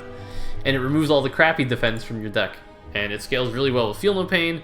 Scales excellently with Barricade. I think this is a B tier card because I don't think this is a card that I'm picking a lot. I think this is a card that I need a specific setup for it to be good. It's really good in wound decks and etc. But it's lacking that it factor. It's lacking the sex appeal for me rating it higher. So that's why I'm putting it in B. Seeing Red. I mean, it's good in Corruption decks. It's good in Exhaust decks with Charon's Ashes. It's not bad. I'm gonna give it a C because it's just not good enough. You gain 1 extra energy. On upgrade, you gain 2 extra energy 1 time. In the early game, this card really isn't useful because you're able to play your hand. So I think this card peaks in Act 2 where you might not have energy. If you have Seeing Red going into Act 2 and you weren't offered an energy relic, Seeing Red is really good. Is it as good as Offering? No. But that isn't to say that it's bad. I like this card. I like it more than I should like it. It doesn't do much. You're probably able to play all the cards in your hand anyway. The synergies where it's good is kind of awkward. But hey, it's really good in Corruption Dead Branch. Yeah, on the whole, Seeing Red's a C. It's pretty average, in my opinion. Sentinel. I'm giving Sentinel a D. It's defend. This is a defend. Like, in the scenarios where you can get the benefit of this exhaust bullshit, you probably already have won. And this effect is win more. So what cards are you playing Sentinel with? You're playing it with Burning Pact. And you're playing it with True Grit. This card used to not give you any block, which I thought was hilarious, because there aren't as many ways to exhaust as one might think. There's Fiendfire, there's Sever Soul, there's Burning Pact, and there's Second Wind. I'd never take this card. There's upside somewhere, but reality, it is a squirrel to the defense mouse. Yeah. If Defend was a mouse, Sentinel would be a squirrel. They're both rodents. They're both annoying. This one just looks kind of prettier. Speaking of Sever Soul. I don't like Sever Soul. It's better than a Strike. It culls the crap out of your deck.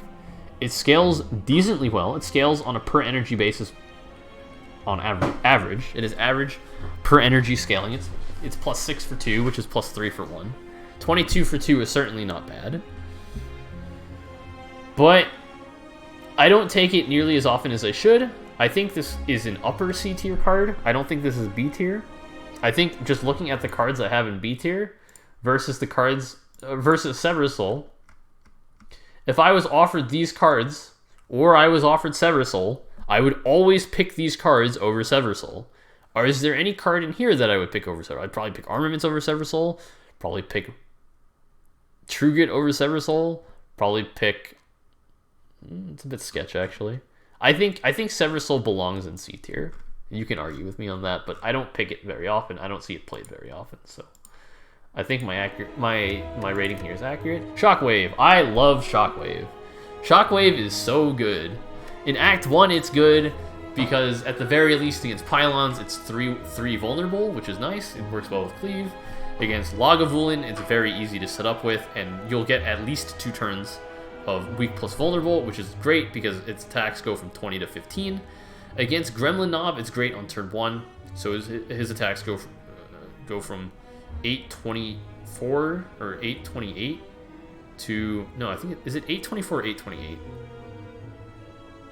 I think it's 824. From 824 to 618. Even though it has high cost, I think there's a lot of synergies with Shockwave that are good. I draft Shockwave a lot. I like Shockwave. 5 weak, 5 vulnerable is so good against Heart. Against the Heart, this card is so good. Against a lot of bosses, this card is so good. And it's playable in hallway fights too, which cannot be said against a lot of cards that are good against bosses. So Shockwave gets an A tier from me. I really like Shockwave. Spot Weakness. Spot Weakness is a great way to get the ball rolling if you need strength. There are a lot of times where you'll be able to play it. 3 strength for 1 is good. You can play it multiple times in a fight. And on upgrade, it gives 4 strength, which is not bad. 4 strength for 1 is not bad. But there is the scenario where you'd like to block on terms where you play Spot Weakness. So as a result of that, this is not getting an A tier rating. This is getting a B tier rating. Its value is apparent. It also has interesting value with Runic Dome. If you're fighting an enemy whose attack pattern is not guaranteed, you can check to see whether or not it's attacking, and then plan accordingly if you have enough energy. And you can plan accordingly if it is attacking, if you have enough block. So even though people might think it's bad because you can't see enemy intentions with Runic Dome, it actually has value because you can more or less guess. You can take a very good educated guess as to what they're doing. So Spot Weakness is going to receive a B from me. Uppercut. Oh man, that's a good card. I love Uppercut. Uppercut deals damage. It applies weak, it applies vulnerable. It strips 2 artifact, and on upgrade, it deals 2 weak, 2 vulnerable, which is excellent. In my opinion, the vulnerable is more valuable here than the weak. But comparing this to Bash, comparing this to Clothesline, Uppercut is better than both of these cards. Is effectively both of these cards combined for the price of 1. That's really good. If I have Shockwave, I'm probably not taking Uppercut. But if I have Uppercut, I'm still probably taking Shockwave. Repeated weak vulnerable throughout a fight is really good. And even though it costs 2 energy, it has a fairly steep price.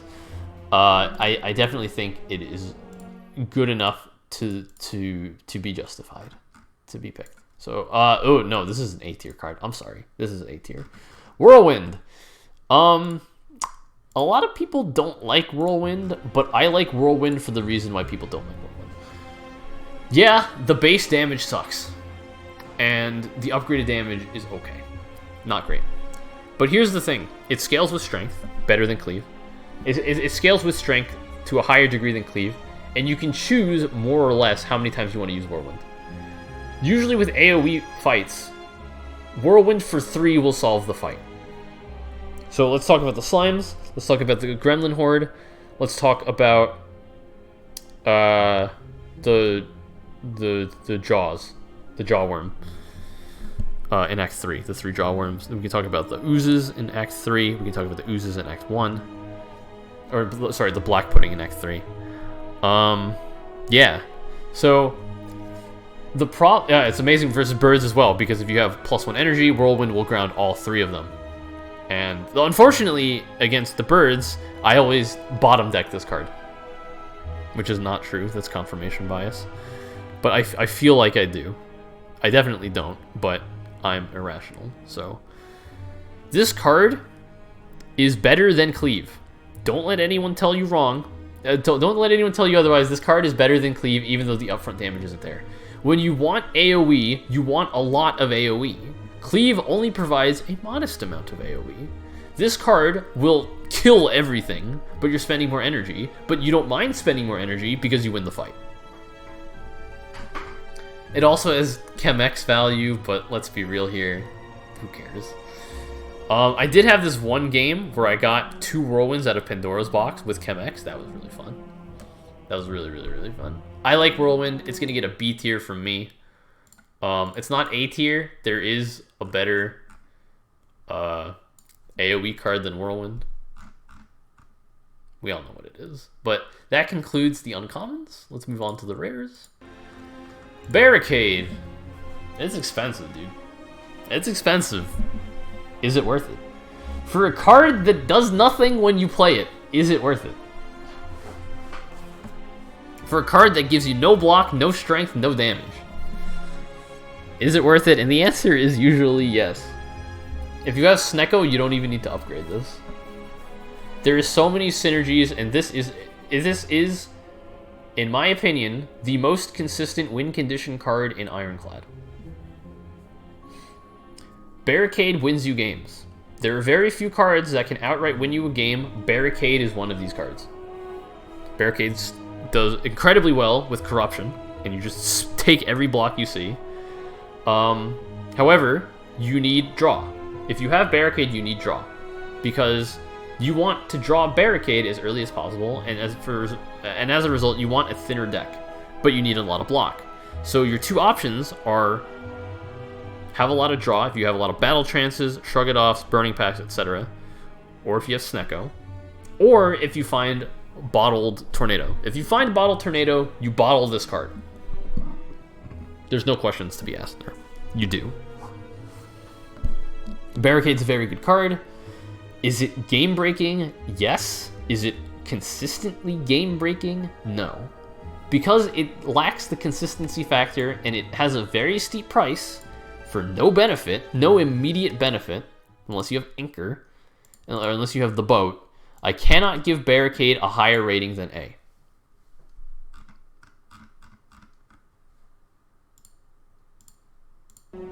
Berserk.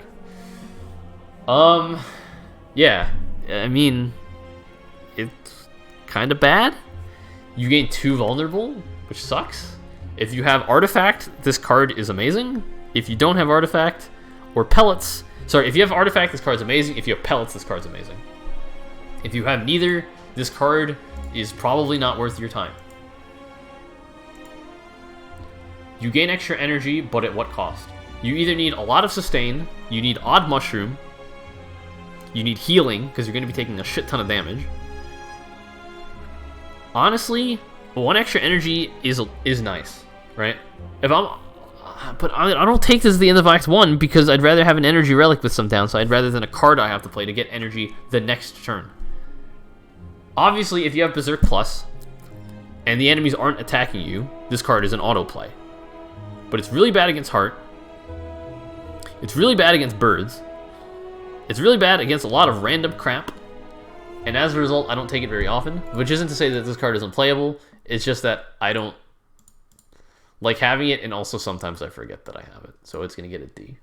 You can say it's worth C. You might be able to argue B. Actually, no, this is not a D tier card. This is better than all this shit. It's C. Just prioritize upgrading it? Yeah. And there's usually a lot of shit that I like to upgrade, but Bludgeon. Hey, it's really good in Snekko.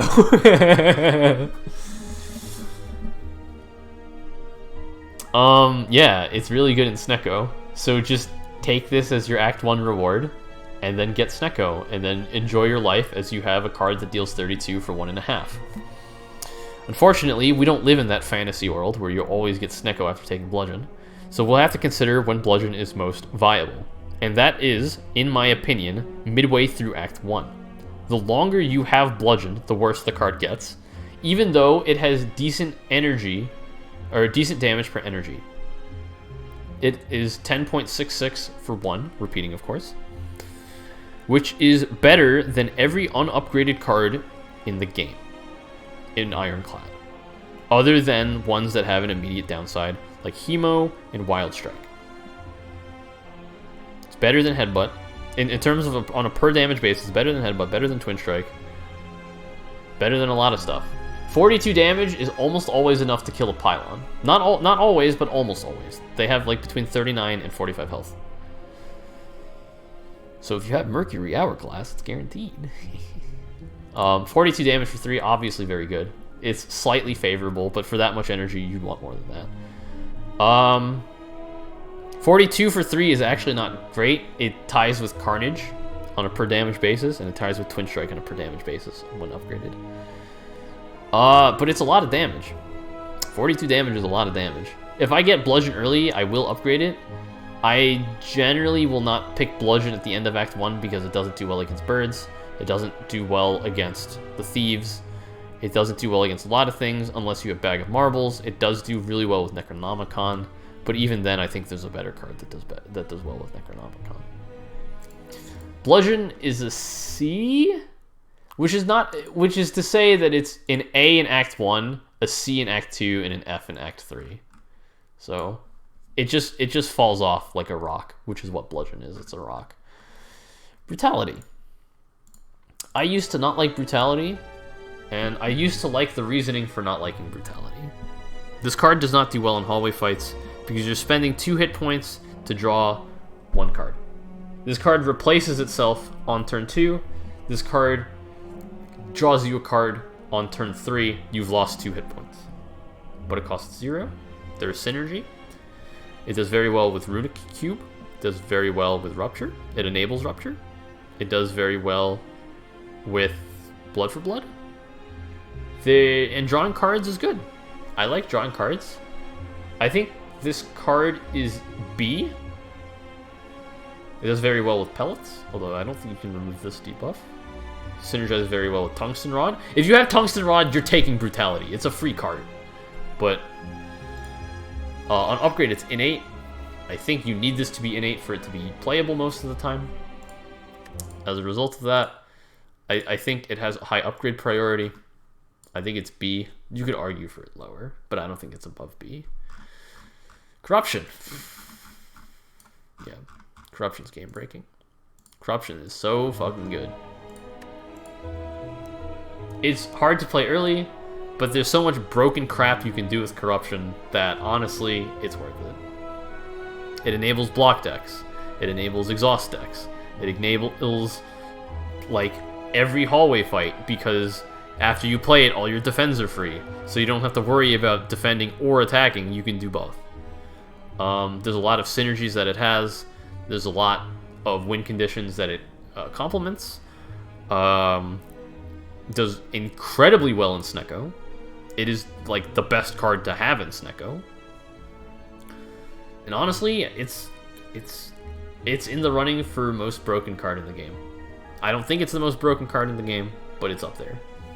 Is it the best card in Ironclad? I think so. I've seen the light. Corruption is really that good. Some people don't think it's S. I think it's S. I think it's something you want in your deck just because everything else in your deck becomes free. I mean, the skills become free, which is good. I like free. Doubly good in Snekko. Demon form. Hey. Okay, let's take a look at Demon form. Turn 1, you play Demon form, you spent 3 energy to do nothing. Congrats. Turn 2, it's an Inflame that you spent 3 energy for last turn. So, It doesn't really do much until turn 3. In a hallway fight, you want to have won the fight by turn 3. So this is only good in boss fights. This is a really good scaler in boss fights. But you need cards to take advantage of it. You need enough energy to play it reliably. And you need to be able to draw this within the first 2 turns. Otherwise, it's kind of shitty. Because by turn 3, the bosses will be attacking you. Yeah. There's just too few scenarios where Demon Form to be good that I can justify taking it on a consistent basis. Demon Form is more often going to lose you games than win them, just because of its initial upfront cost and the fact that it scales relatively whatever. Double Tap. Double Tap's really good. With Reaper, it's really good with AoE. It's really good with single target. It's really good with fat cards. But I wouldn't take this at the end of Act 1. I take it at the end of Act 2. I would take this at the end of Act 1 if there was nothing else to take, and I had a really good card that I want to play twice, aka Immolate.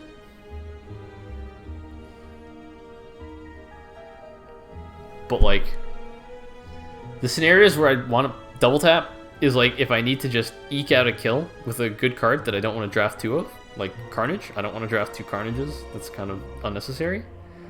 But that doesn't say double tap's a bad card. I think it's C. It's as good as the best attack you want to play. Does that make it B? I think it's high C or low B. IMO. I used to rate this much higher, but I've calmed down as of recent. I'm gonna put it in. Where did I put dual wield? It's not better than dual wield, so it's in C. If I put dual wield in C, I'm putting double tap in C. Exhume. Exhume allows you to recover an exhaust card. This is so fucking good with certain cards. It's really good with Reaper. It's really good with Feed. It's really good with Impervious. It's really good with Fiendfire. It's really good with some random shit that you accidentally exhausted with Fiendfire. On Upgrade, it's 0, which is really nice. It's really good with Second Wind. It's really good with Dead Branch. It's really good with Corruption. You cannot exhaust. You cannot exhume Exhume. You cannot exhume another Exhume with Exhume. Cheeky, but it's not gonna happen. The devs thought of that. Yeah, Exhume's good. I give it a B. Remember, B is above average. So, though these ratings might look a little top lacking, you'll understand why. Because I rarely think that are cards that are auto pick, but here's one of them. Feed is disgusting. This is the only card in the game that can permanently raise your max hit points. I've gotten to like 160 plus with this fucking card, man. And you just don't lose. Its base damage is also not bad. It's 10 for 1, which is fine. And on Upgrade, it's just amazing. You get 4 hit points every fight. Now you want to take hallway fights. This card makes you play better. Because you want to take hallway fights, because you want better cards in your deck. And this card makes you want to take hallway fights more often, so you play better. Because just spamming question marks is whatever, really. You want to take hallway fights, and you want to feed as often as possible. So it has the hidden effect of making you path better, in my opinion. So feed gets an S tier from me. I really like feed. Fiendfire. Best card in Ironclad? It could be. I'm gonna quote Frost. I'm gonna paraphrase Frost Prime on this. Exhaust cards are better than normal cards because you can only play them once a fight. This card says exhaust 3 times, so clearly it must be thrice as good as any normal exhaust card or any normal card. Is it? Yeah, it fucking is. It has synergy with Pommel Strike Plus, synergy with Battle Trance, one of my favorite draw card. Synergy with Akabeko. Synergy with Strength Scaling, gets rid of the shit in your deck, synergy with Charon's Ashes, synergy with Feel No Pain, synergy with so much random shit, synergy with Sentinel of all things, synergy with Dead Branch, synergy with Dark Embrace. Like, Fiendfire is such a great enabler and a great finisher. It's great at opening up so many fights. It's really good, it synergizes really well with a lot of cards, it does a fuck ton of damage. it's going into S. Like, where else is it gonna go? Speaking of S, it's Immolate. Immolate's really fucking good. On base, it's 21 for 2. What the fuck? That's ridiculous. 21 for 2 is 10.5. That's almost as good as Bludgeon base. It does more damage than Carnage. It's AoE. Its downside is fucking negligible because you've already won the fight. It synergizes well with Necronomicon. I think this is the best Necronomicon synergy in the game, on average. Heavy Blade is higher upside, but this is higher baseline. The downside is not even a penalty, really, and it can be an upside if you have Evolve in your deck. Because you're going to draw Evolve and Immolate by the time you draw the burn. It's guaranteed. This card's really fucking good, and it goes in S. It scales really well, too.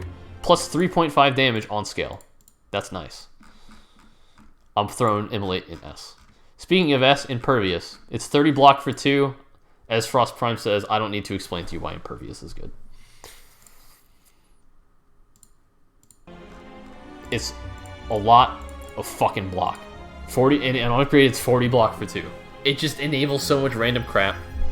Nothing is doing more than 40, except Transient, Head, and, like, I don't know, Book of Stabbing, and the Ghost Dude, the Wraith. Yeah, Impervious is good. What more should be said? It's block. It's a lot of block. You need block. Juggernaut. Juggernaut. It's my favorite card in the game. It's the most fun card in the game, in my opinion. It blocks. When you block, you deal damage. I like seeing and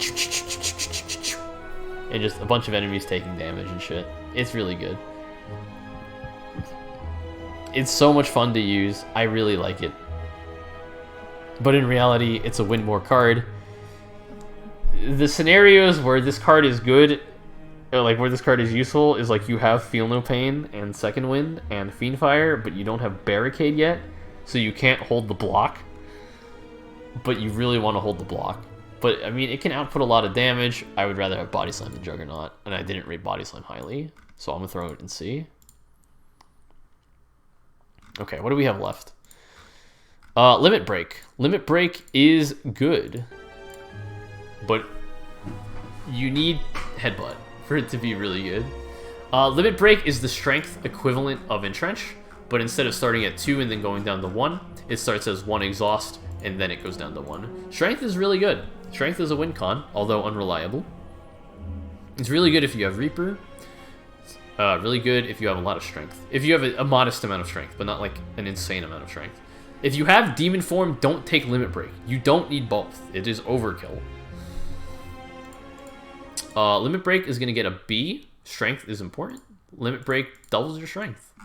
It has synergy with Mutagenic Strength. It has synergy with Spot Weakness. It has synergy with Flex.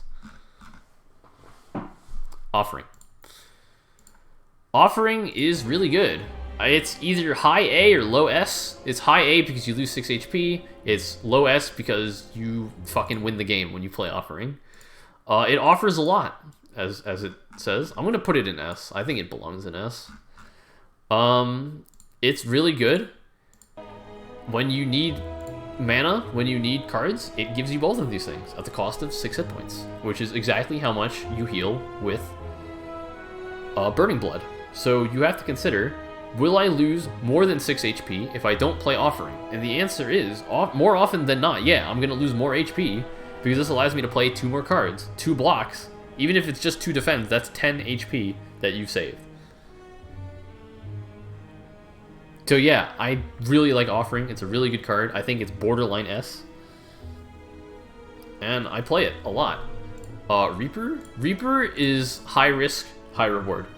You don't draft this card early because you don't have strength. But if you do have strength, you must draft this card so you have sustain.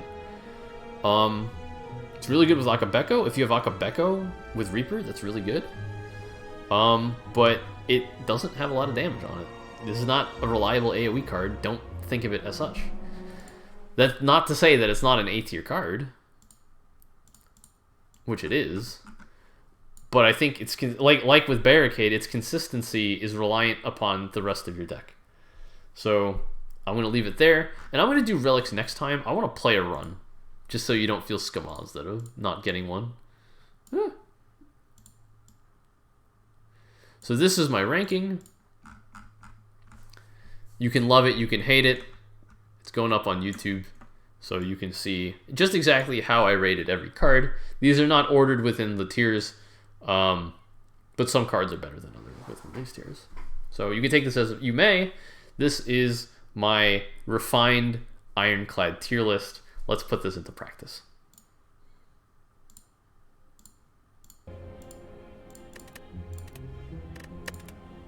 Cool, peace, gotta go. All right, dude, take it easy. Thanks for stopping by. I appreciate your input. All right. Transform a card. Enemies in combat have 1 HP, or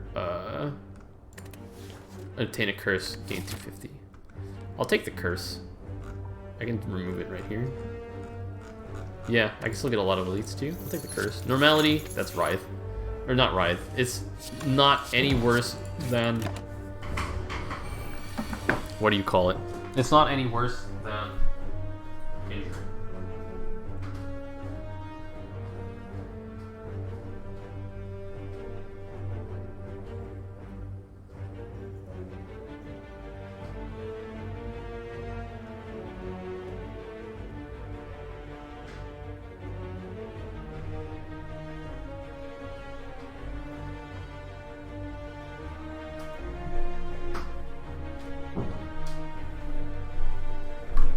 Okay. Normie is fine. I can just strike twice and defend. That's what I would have done anyway. I defend twice here and then strike, set myself up for next turn kill. I only took 3 damage. I did not have enough to kill. Fucking normality, man. Cucked me. Okay, whatever. I took like 3 damage. I'll take a Pommel. Pommel's good. Defend, defend, strike. This one's in kill range of Pommel. Not draw Pommel. Fortunately, I let this one boost, which is pretty bad, but I don't think it's doing more than 11, man. Block. It's fine. I'm gonna gain 1 hit point on this one, which is fine. Maybe bronze is fine. I want to take Iron Wave here. It's fine. These cards suck. I'm going to ditch Normie, and I'm going to take Sleep Courage. I'm going to take a lot of elites coming up, so having the 2 strength here is important. I'm going to take 1, 2, 3 elites. Yeah. Yeah. Alright, this is the last shitty fight that I'm going to get. Don't want to take a lot of damage here. It's fine. It did remove Normie, right? Okay. The problem with removing Normie is that you're not removing a strike, which you want to do. All these are garbage. Who's the boss? If it's Ooze, I'll take it. Ah, it's Hex. I don't want to take Fire Breathing, but it'll win me the fight. Kunai? Yeah. What do I want to upgrade first? Bash is best against non-pylon. I have enough in the tank to be pylons. Yeah. Fire Breathing early is excellent. I can just block in now and let them kill themselves.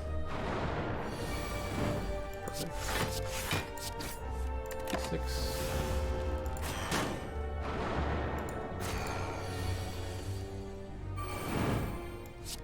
That's why you take this card. This is 16 plus 7, 23.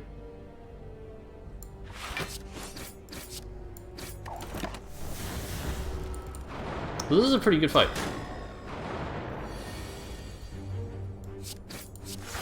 No harm, no foul there. I have plenty of gas in the tank to kill these guys. Yep. More blocks. Every status I draw is free damage, so. Bird-faced Urn, that's really good. Whenever you play a power, I gain 2 hit points. I would like some more draw. I see Battle Trance, I take Battle Trance. At this point, I don't want to upgrade Fire Breathing because I just got the pylons, so I'm not going to get them again. I'll take Satanic Puzzle any day of the week.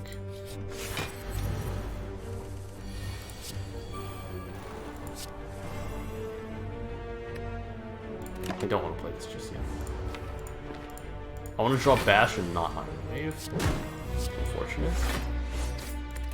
I do have 2 extra strength though, that's something I need to remember. It's helpful. I do want to block just a little bit.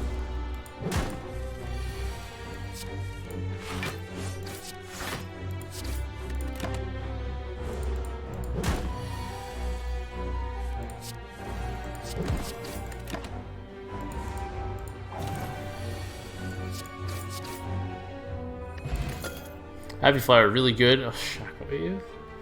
Do I have strength? I do not, so I don't want to take Pommel. So I will take Shockwave. Excellent. I'm not a bitch.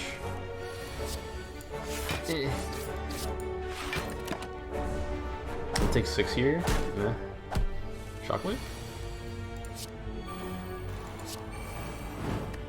Sweet. Now I need Evolve. Evolve is on the top of the priority list here. Oh shit, I had another energy. Oh well. Didn't matter. Pervious, nice. Find some pots. I'll take a block. Elixirs, whatever, I don't need it. Great start. Great start.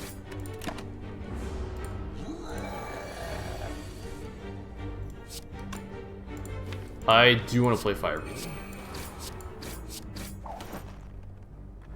Do I want to block here for 8? No, I will probably need it more for the next fight. Let's go. This is alright. I should have blocked. Do I have strength? Still no. I can't justify Boomer.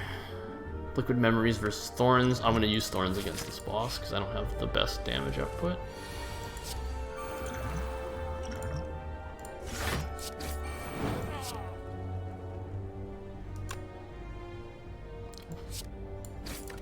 I can take 3 here, that's fine.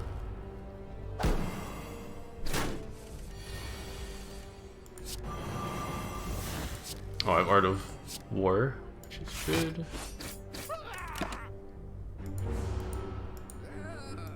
Here he comes. I hate this guy. Get out of here. Okay. We're at a decent hit point total. We got a blood potion, which is really nice. We got to shrug it off, which is really nice. Fire breathing. Against this guy, fire breathing is an instant solve. So let's do that.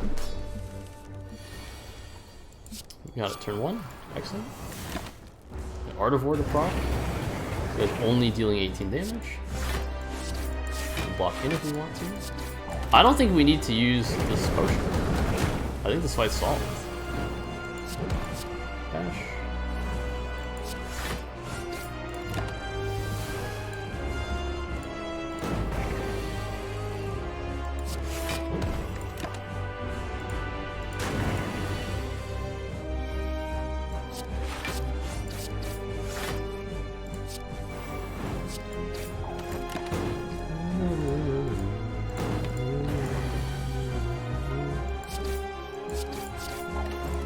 Good.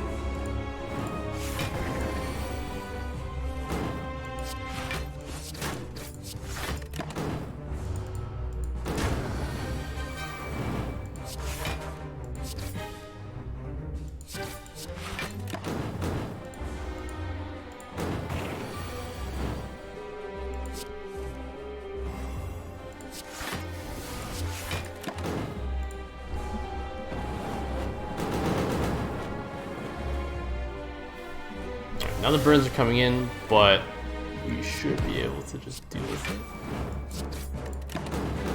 Yeah, we're taking 6 damage here. Good night. I can just drink this now. Energy potion. Ugh. I have no real. I have Bird-Faced Urn. That makes brutality a lot better. Pandora's?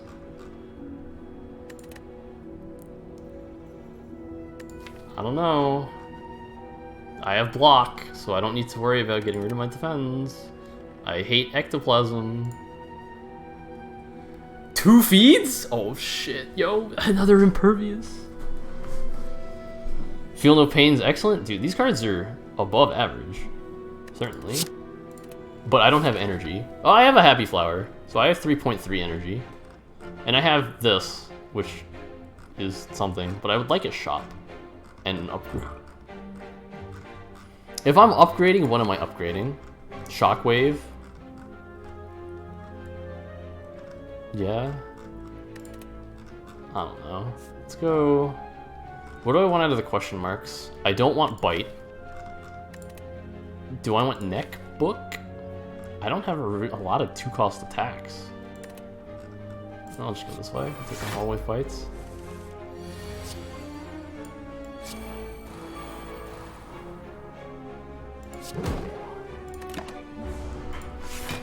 Yeah, it's smart, I guess. F and P.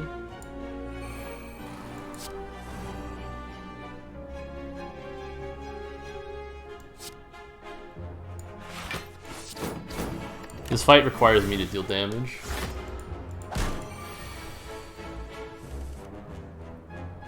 Pervious.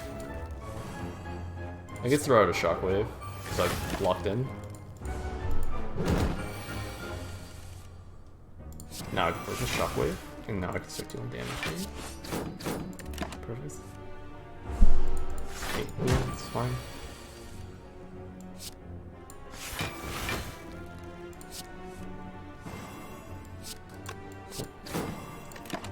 I'd like to be able to feed this turn now before he attacks me again. 15. Good fight. Nothing to do here. Avocado.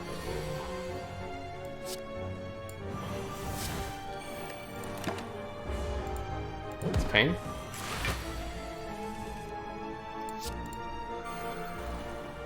No, I have no pain.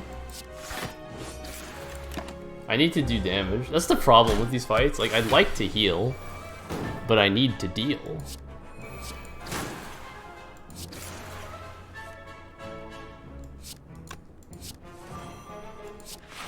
Iron Wave. I think I can win by next turn. Maybe not.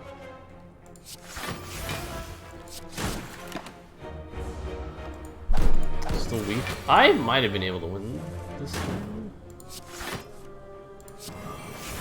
That's fine. I think I got this. Although I am taking a bit of damage here. Pommel. E. I'll take Vitalicize, sure. It's a power. I don't want to be taking too many, but I can take a few. Oh, it's you guys.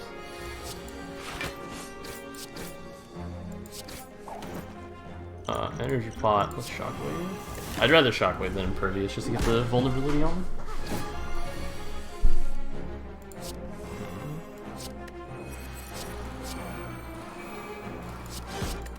I'd like to feed twice, ideally.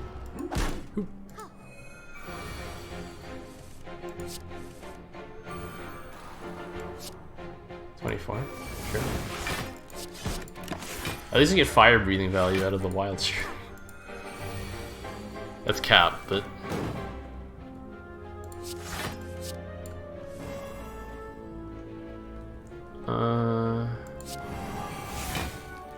yeah, there's blocks for all but one.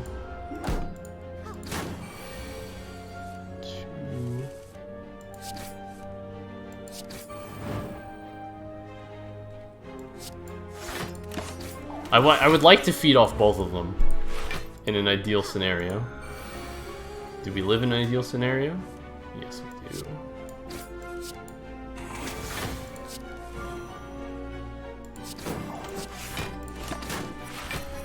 Now we just need to wait for feed to come around.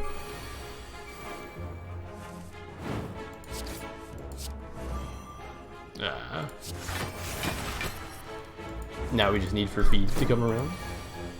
I do have to realize that I'm on a semi-pseudo clock.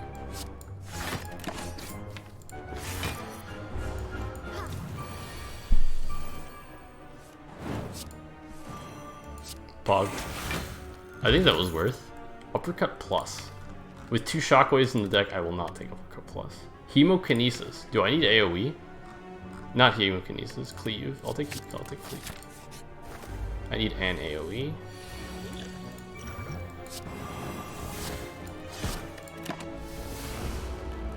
You'll be down to 18.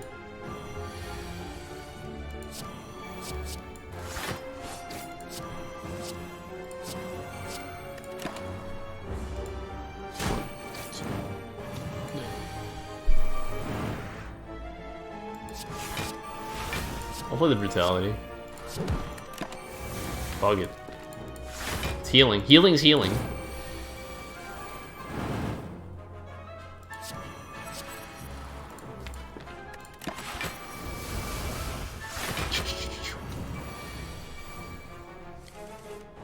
Ooh, baby. It's another feat.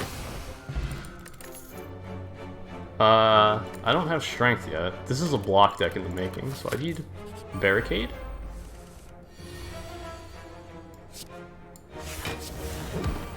That was a great time to have Happy Flower.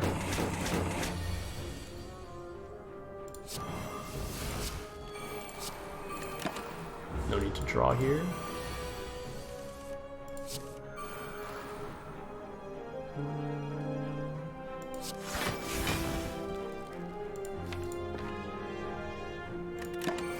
I'll pass to keep Art of War in play. I'm in no hurry, because I have plenty of healing.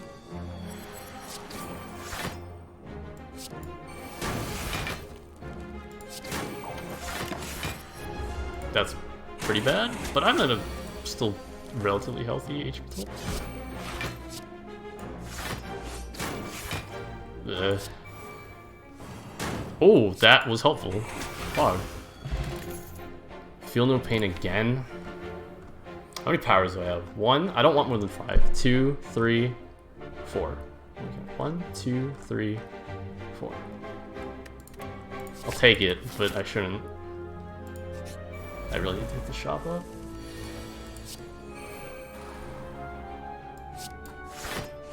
I don't want to burn my Impervious just yet. And besides the proc Centennial puzzle, which is not bad.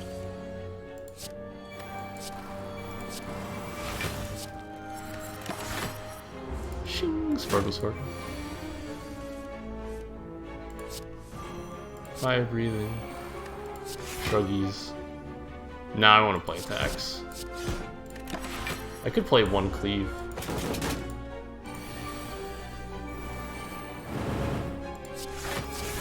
One feed. I need to play feeds. I need to deal damage, because he's attacking me for a lot. Let's deal 40 damage. Before they destroy me.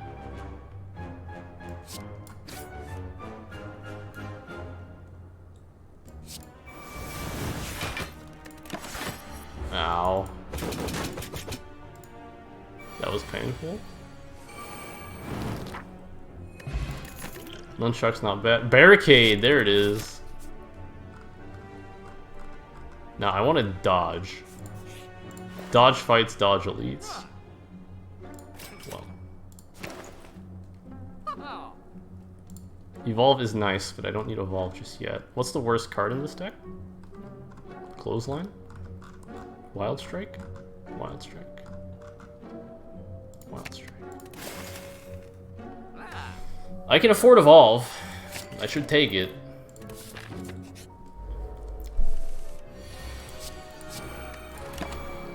And I have this weird sustain through Birdface turn, so... Yikes. Owie. Yo, can I have some cards that cost like 0? Order? Now I need Body Slam?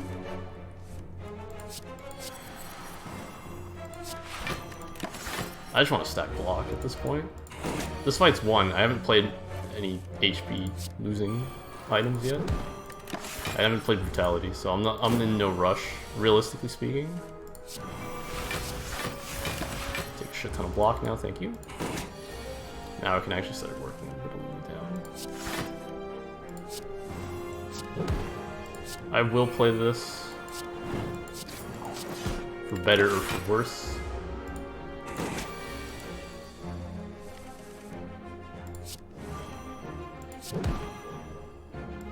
I have 2 feeds, I can safely play 1. I am exhausting a lot of my deck, is what I have noticed. No need to play it just yet.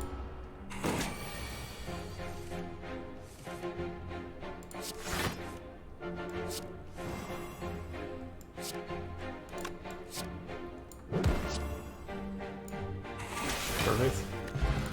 Fairy in a bottle. I am not taking another Feel No Pain. That is not happening. Stone Calendar. I will take Stone Calendar because this is a... These are lengthy fights that I'm taking. Sag. That's really Sag.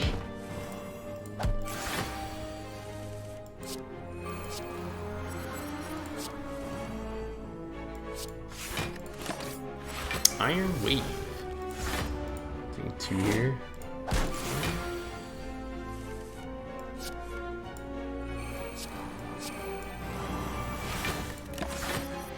Taking 1 here, that's fine.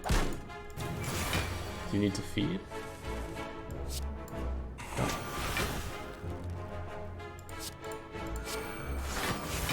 This extra healing from my powers is really nice, I gotta say, but it's gonna bite me in the ass in Act 3. I already know that. I think I Snork. I think I have to Snork because I can't just keep blocking.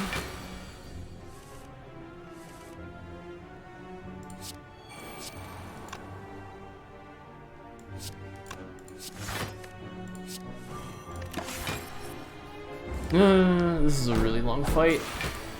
Oh, the Stone Calendar's coming, so I can just keep blocking.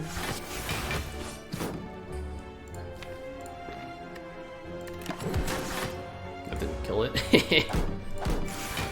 That's fine, I can hunt for feed now.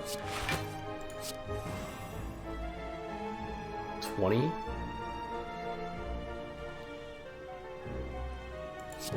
That's sad. That's really sad. I can't deal 20 damage with 2.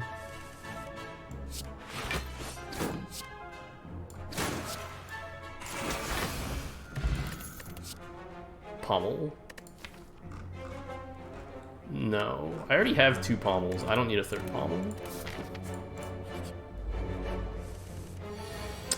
Shockwave. That's pretty good.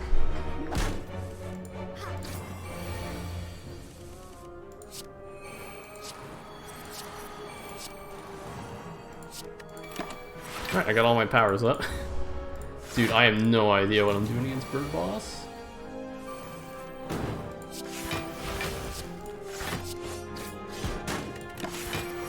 Oh, what did I have? I didn't play Barricade.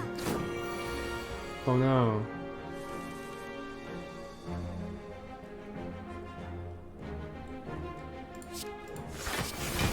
That's an issue. I should probably use this potion.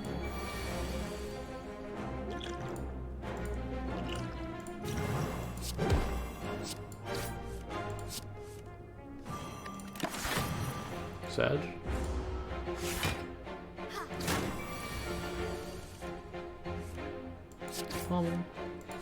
Feed? Thank you. Oh. Alright, now I need to play Barricade. Now I need to play Feed. Oh, okay, that's fine, that's fine.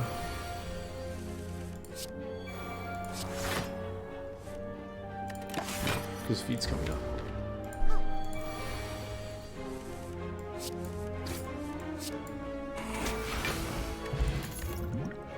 Body Slam, there we go. No.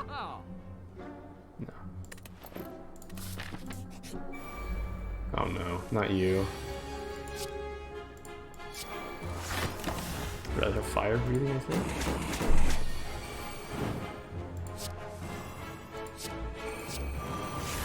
It's fine.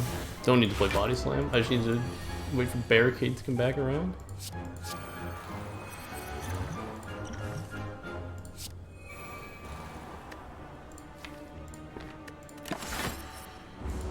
Because I take 15 damage. Ow.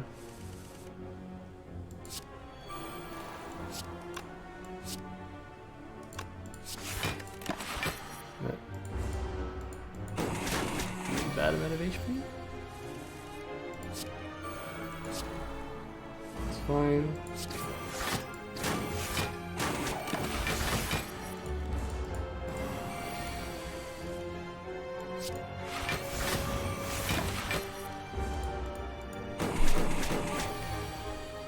I keep saying it's fine, but there's gonna be a point in time where it's not fine.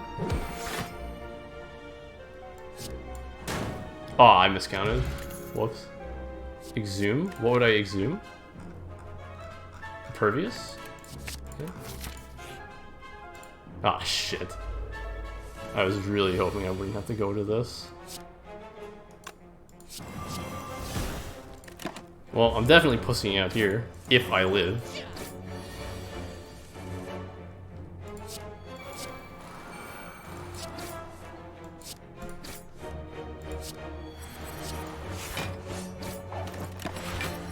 This is really bad. If I don't draw Impervious here, this is really bad.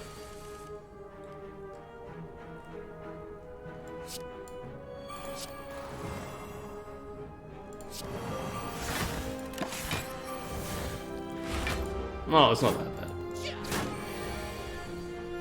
I must feed.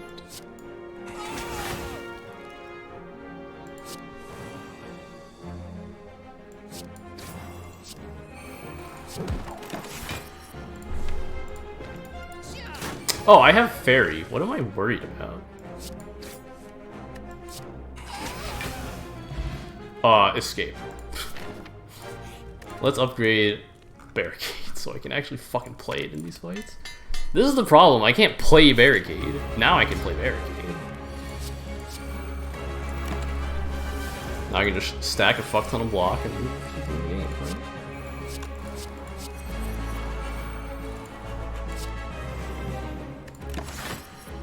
Right? Is that how that works? No, my Impervious! I stole my other one, that's fine.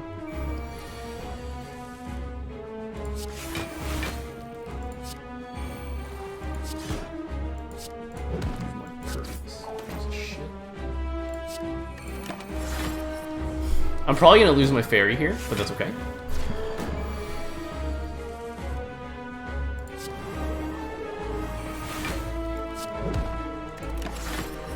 I'll get my Impervious in the second go around, which is fine.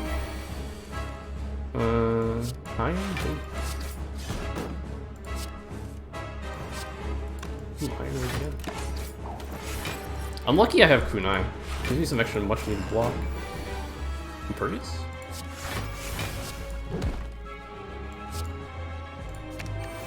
Impervious back, please. This should be a one fight. Although, nothing in life is ever really guaranteed. Oh, I forgot I had that.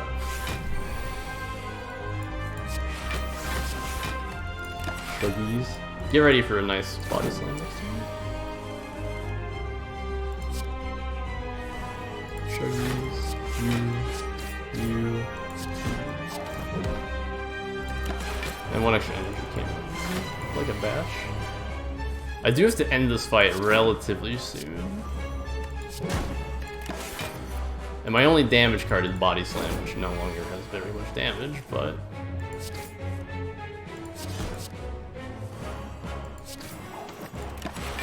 Oh, this is Monka. 70?!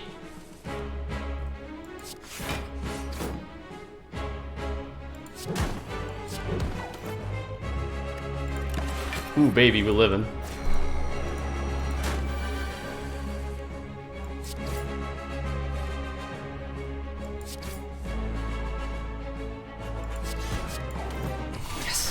And we got to feed, baby.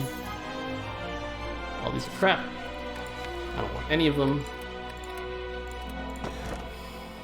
It's gotta be Busted Crown, right? I have enough cards to win me the game. I just need some fucking energy, dude. I don't want to take Busted Crown, but I kind of have to.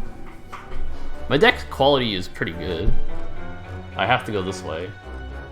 Which is not necessarily bad, but I just need upgrades. I need a lot of things.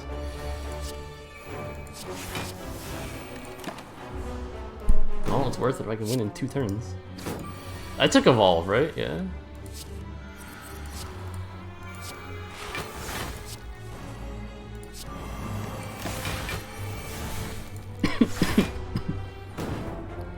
Is this a Juggernaut deck?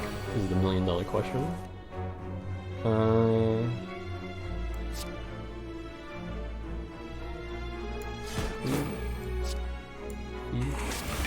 Zoom feed. Get you out of here. I don't want to deal with you. 2 feet. Easy clap. Speaking of easy clap, nope. Become Cursed Ride, heal 25. I don't want any. I don't want any. I do want Madness. This is a heavy deck with not a lot of block, not a lot of damage. So I do want Madness. I want Entrench. Entrench wins me the game.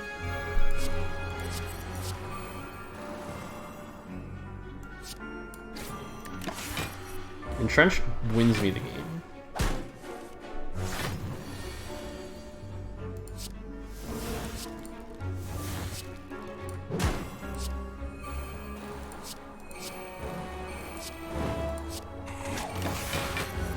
That's pretty cool. This is gonna hurt.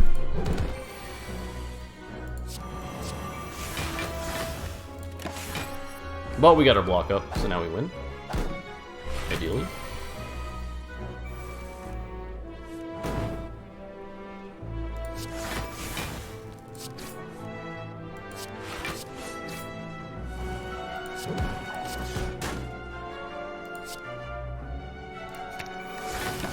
Oh, there's even upside to Madness, because I can Exhume Madness for more shenanigans.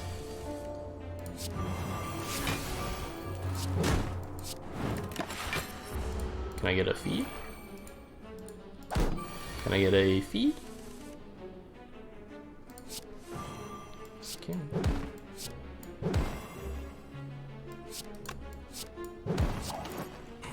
Om nom nom. Smoke bomb. Headbutt, that's nice. You love to see Headbutt. How do I kill this guy?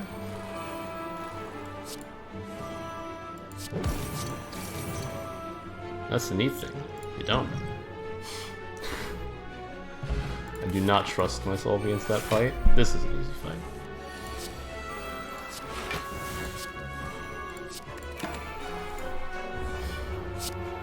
This fight's basically won already.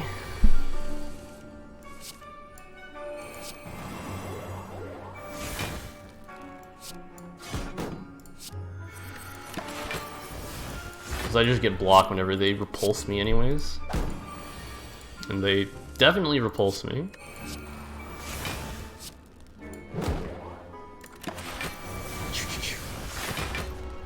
That's a lot of block.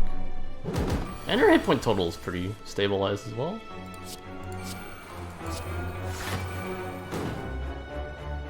Is there another feed in here? Someone tells me I'm not getting another feed. Oh, lordy. Yeah, give me more. Give me more.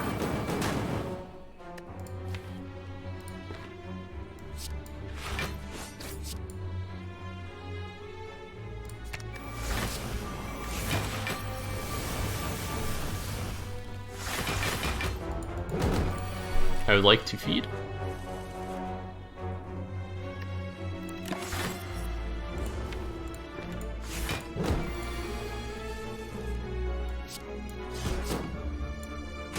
Fog. Nope. Head. This is perfect. I think this is a great time to barricade. Or wrestle this.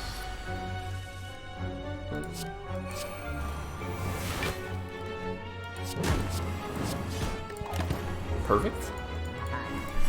Damage really isn't relevant here. I just need to play all my cards. Maybe damage is relevant here. Shockwave discourages. Not drawing barricade sucks though. Madness. Show these. Metallicize. Oh, there's my Brutality. Might as well get my Kunai up as well. I still have a decent amount of block. For now. Zoom Impervious. Now I just need Body Slam. There. Body Slam, Headbutt, Trance, Shruggies.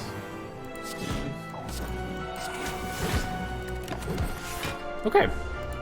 This is a good fight. I would like to feed. Will I be able to? Probably not. Man can hope.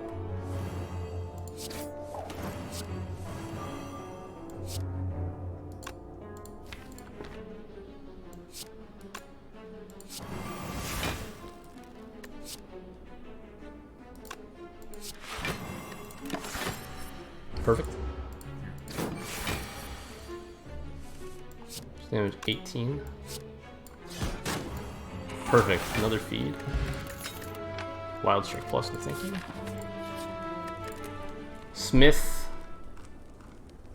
What would I want to Smith? Body Slam. That needs to be 0. I don't have a lot of energy. I'd like to shop. I'd like to shop and I like the upgrades. Apollo. Realistically, it is Clockwork Souvenir. I'd like to have an artifact, please. Akabeko is irrelevant. Yeah, wow. Look at that. Immediate payoff. Just gotta remember not to use Battle Trance. Don't use Battle Trance.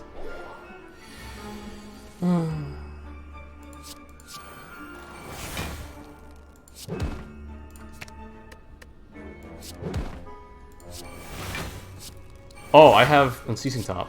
Nice.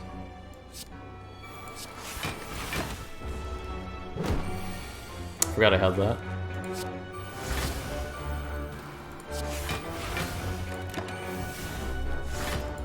Seven blocks pretty good. Okay, we'll start. Damn.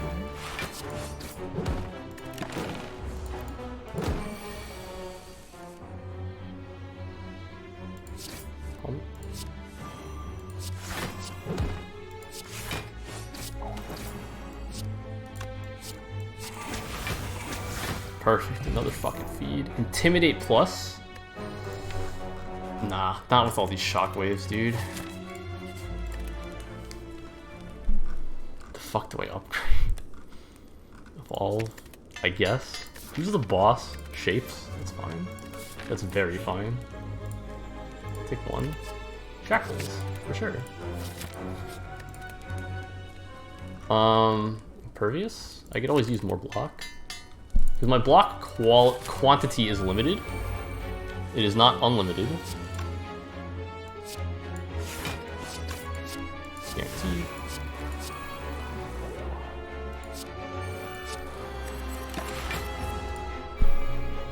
They don't inflict any debuffs, so I'm fine. Shackles.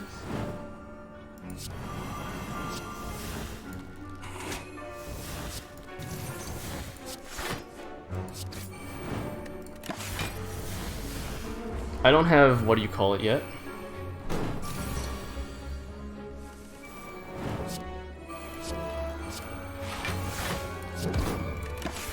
Alright, this is one. Now feed at impunity.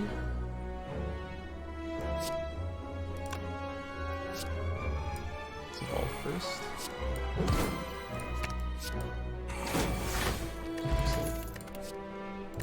Oh, speed potion, clockwork souvenir. Perfect. That's excellent, excellent, excellent. Although I don't think I'm gonna need it against these guys. It's a perfect turn one.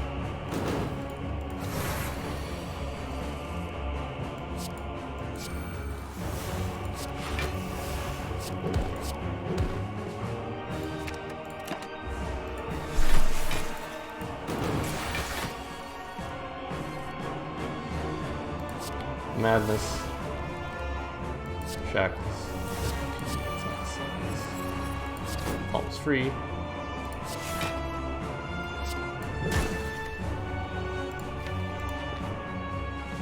I can't play anything even if I trance, so let's not do that. I might not have the block for this.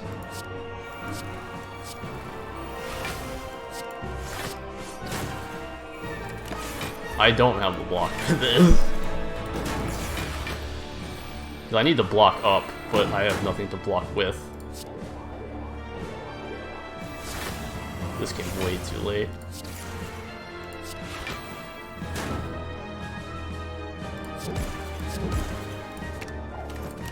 Well, here's my block. This is a lot of block. I take that back. I have plenty of block. I got just enough block just in time. Although I might be exaggerating how much block I don't actually have. Ooh, feet.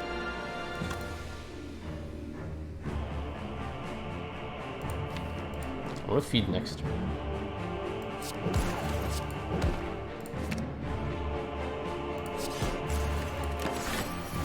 That's so greedy, man. Feeding against bosses? That is the epitome of greed. But greed is good.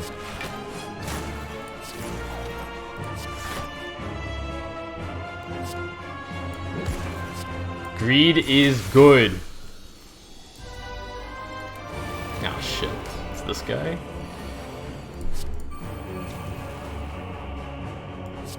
How many powers can I play? Fuck it. If I die here, then I die a free man. I don't even know what I put on top.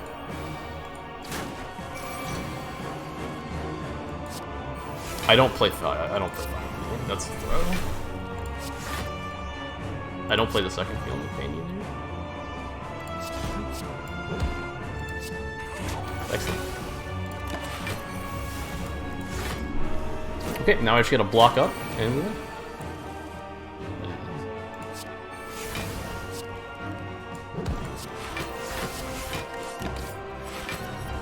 I'm still blocking in, which is nice. And this guy's out of steam, so.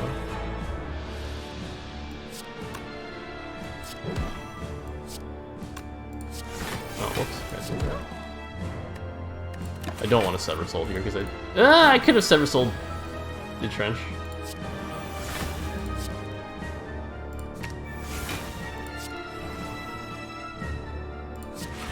Yeah.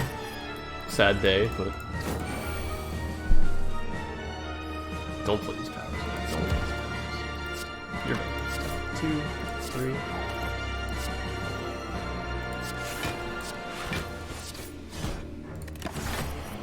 This is painful. Yeah.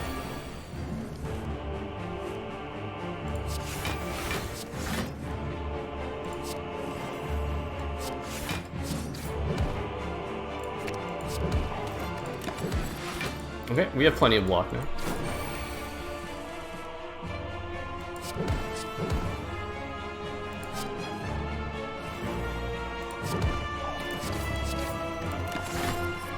I think we have just enough block to get us by.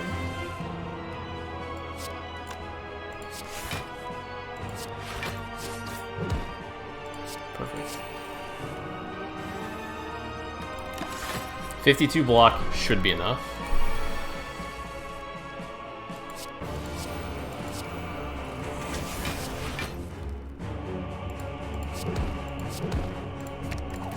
Headbutt, body slam. Poggers.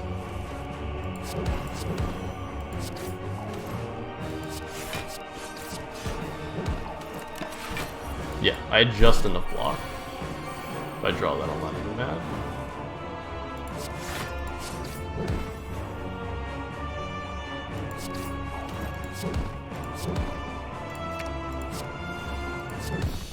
What a fucking fight, dude.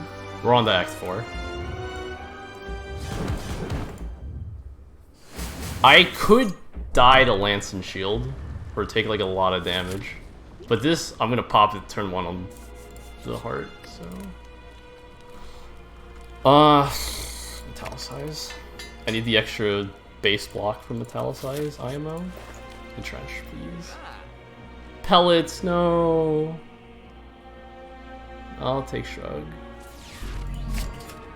Yo, thanks for the host. You good? How was your stream, dude? Welcome in.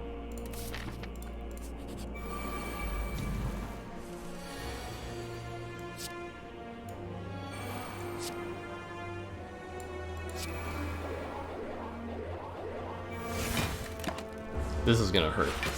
This is gonna hurt really bad. Maybe not.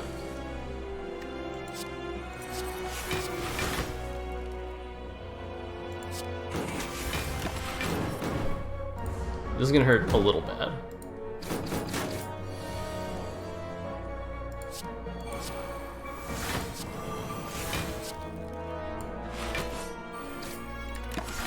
This is gonna hurt pretty bad. Ow. I need to block. Bro, this is so ass. I have 12 block. That was the turn I needed block too. This is so sad. Nice.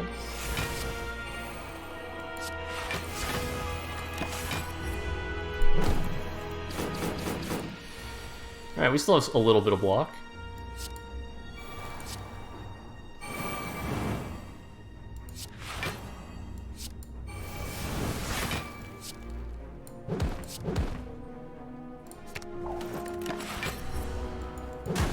Ow. Iron Wave. Exhume. Pervious.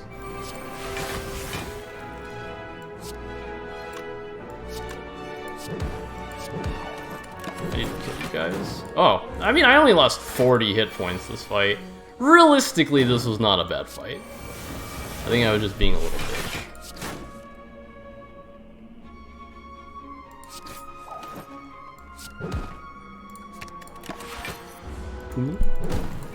We must feed. No, you're dead. Lizard tail. Oh my god, we win.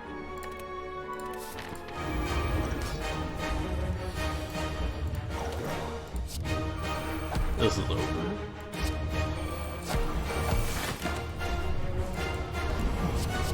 I have 5 permanent decks this fight. What are you gonna do about it? Nothing.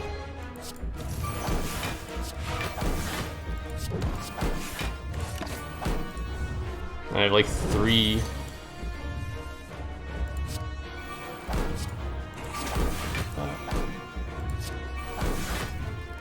Final boss Pog, indeed. Together, people.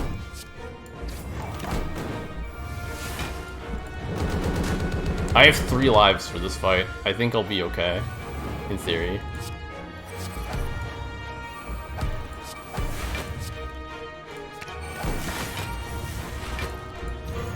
But I do need to start doing damage, because I haven't done any of that yet.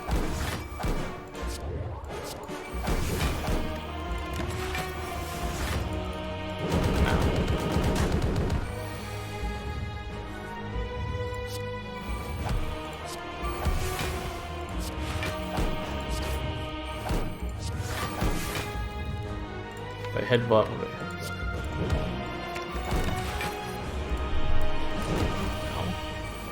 You gonna start beating of death me? Is that resistance here?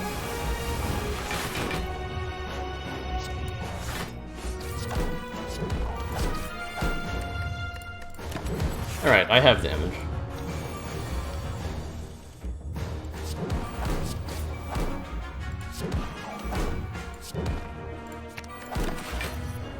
It's 50. This is gonna be 60 damage again, right?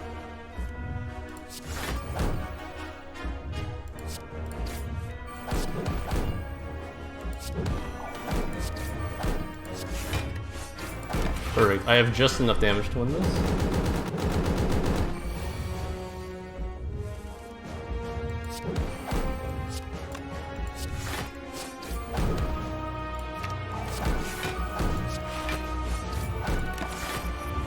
Yep. Just enough.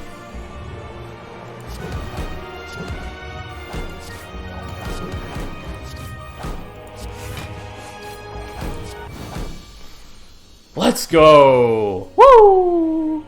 That's how you make a tutorial, and that's how you play the game. That was fun.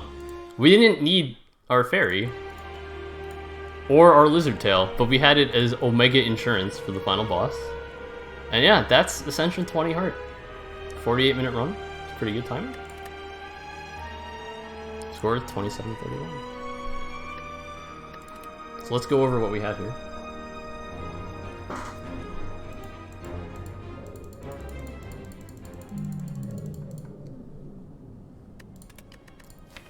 Let's take a look at her run. First item bought, Sling of Courage. I wanted to take a lot of elites. I ended up taking 1, 2, 3, 4, 5. I only ended up taking 6 because my deck wasn't prepared to handle elites. But having this against the 3 elites in Act 1 was very helpful. Kunai. This is a block deck.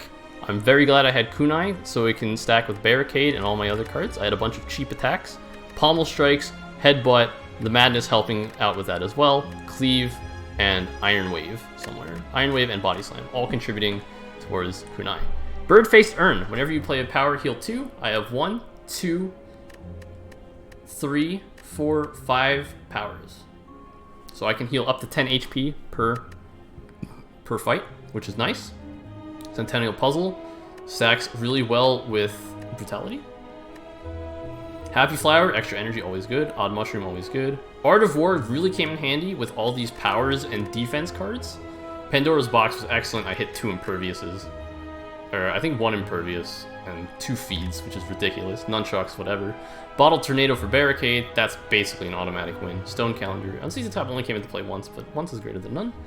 Clockwork Souvenir. Artifact is always good. Helped immensely in the final fight for just getting that extra 5 decks off the top. So I'm very glad that I was able to showcase my Ironclad tier list and then transfer that into a win. Thank you everyone who came out tonight. I hope you all learned something. Thankfully, I was able to display how this sort of thing works. I'll see you all tomorrow. I don't know what I'm going to play yet. We might be doing co-op Core Keeper if Mugen, Xeno, and Miss PC are down. If not, I might just play more... I might play Mario Kart tomorrow, so we'll see what's going on with that. There's no one I really want to host. I'll host Merle61. Do Mario Kart? Pog, I'll do Mario Kart.